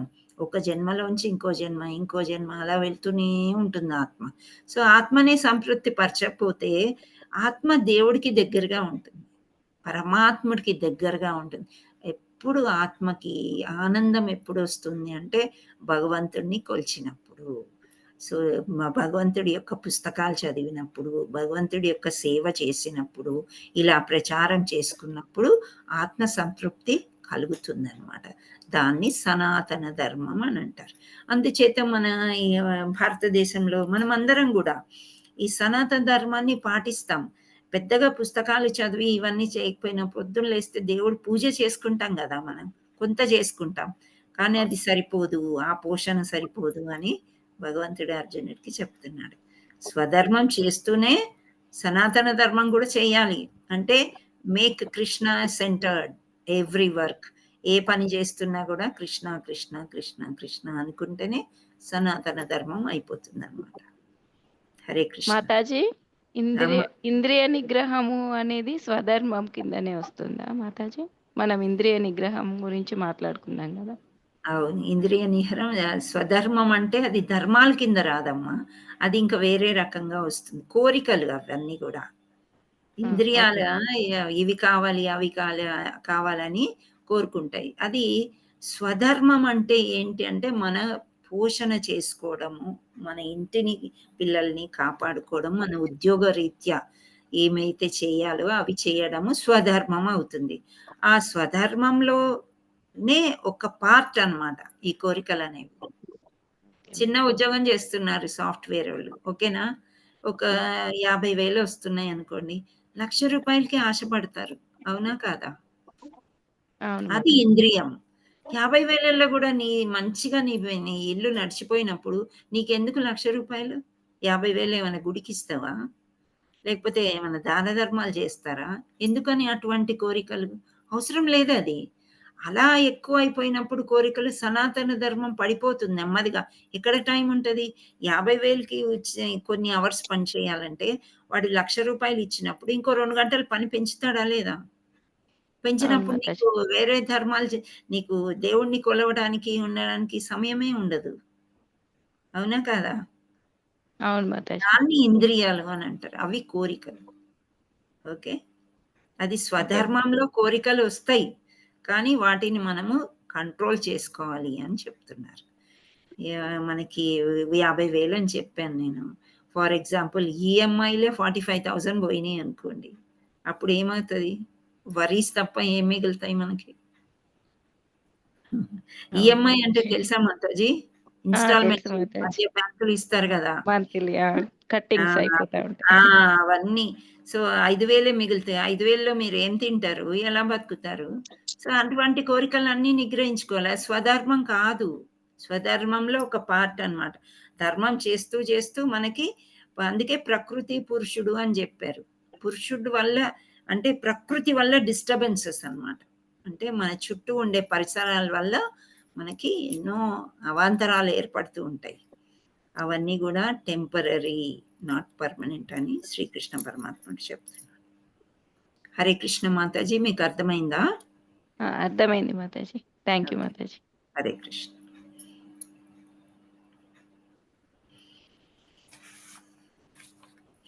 హరే కృష్ణ. వాంఛా కల్పతరుభ్యస్య కృపా సింధుభ్య ఏవ చ పతితానాం పావనేభ్యో వైష్ణవేభ్యో नमो नमः। श्री श्रीमदेसी भक्ति वेदांत स्वामी महाराज श्रील प्रपाद की जय। इस्कॉन फाउंडर आचार्य श्रील प्रपाद की जय। श्री श्रीमद भक्ति सिद्धांत सरस्वती गोस्वामी महाराज की जय। अनंत कोटि वैष्णव वृंद की जय। नामाचार्य श्रील हरिदास ठाकुर की जय। प्रेम से कहो श्री कृष्ण चैतन्य प्रभु नित्यानंद, श्री अद्वैत गदाधर श्रीवासादि गौर भक्त वृंदा, श्री राधा मदन मोहन की जय। श्री राधा गोपीनाथ की जय। श्री राधा गोविंद जी की जय। श्याम कुंड की जय। राधा कुंड की जय। गिर गोवर्धन की जय। श्री मायापुर धाम की जय। वृंदावन धाम की जय। गंगा मैया की जय। यमुना मैया की जय। तुलसी देवी की जय। भक्ति देवी की जय। हरिनाम संकीर्तन की जय। सामवेद भक्त वृंद की जय। जगन्नाथ बलदेव सुभद्रा मई की जय। गुरु प्रेमानंदे हरि हरि बोल। All glories to Sri Guru and Sri Gauranga. All glories to assembled devotees. Hare Krishna. All glories to assembled devotees. Hare Krishna. All glories to assembled devotees. Hare Krishna. Thank you all so much. Hare Krishna. రేపు కూడా join అవ్వండి. మళ్ళీ కూడా మీ friends వాళ్ళు వీళ్ళు ఎవరైనా వచ్చి ఉంటే వాళ్ళందరినీ కూడా తీసుకురావడానికి ప్రయత్నం చేయండి. హరే కృష్ణ. రేపు మనకి చాలా ఇంట్రెస్టింగ్ అనమాట. ఇదంతా నా కర్మ అంటాను చూడండి, కర్మయోగం రేపు మనం చెప్పుకోబోయేది. హరే కృష్ణ.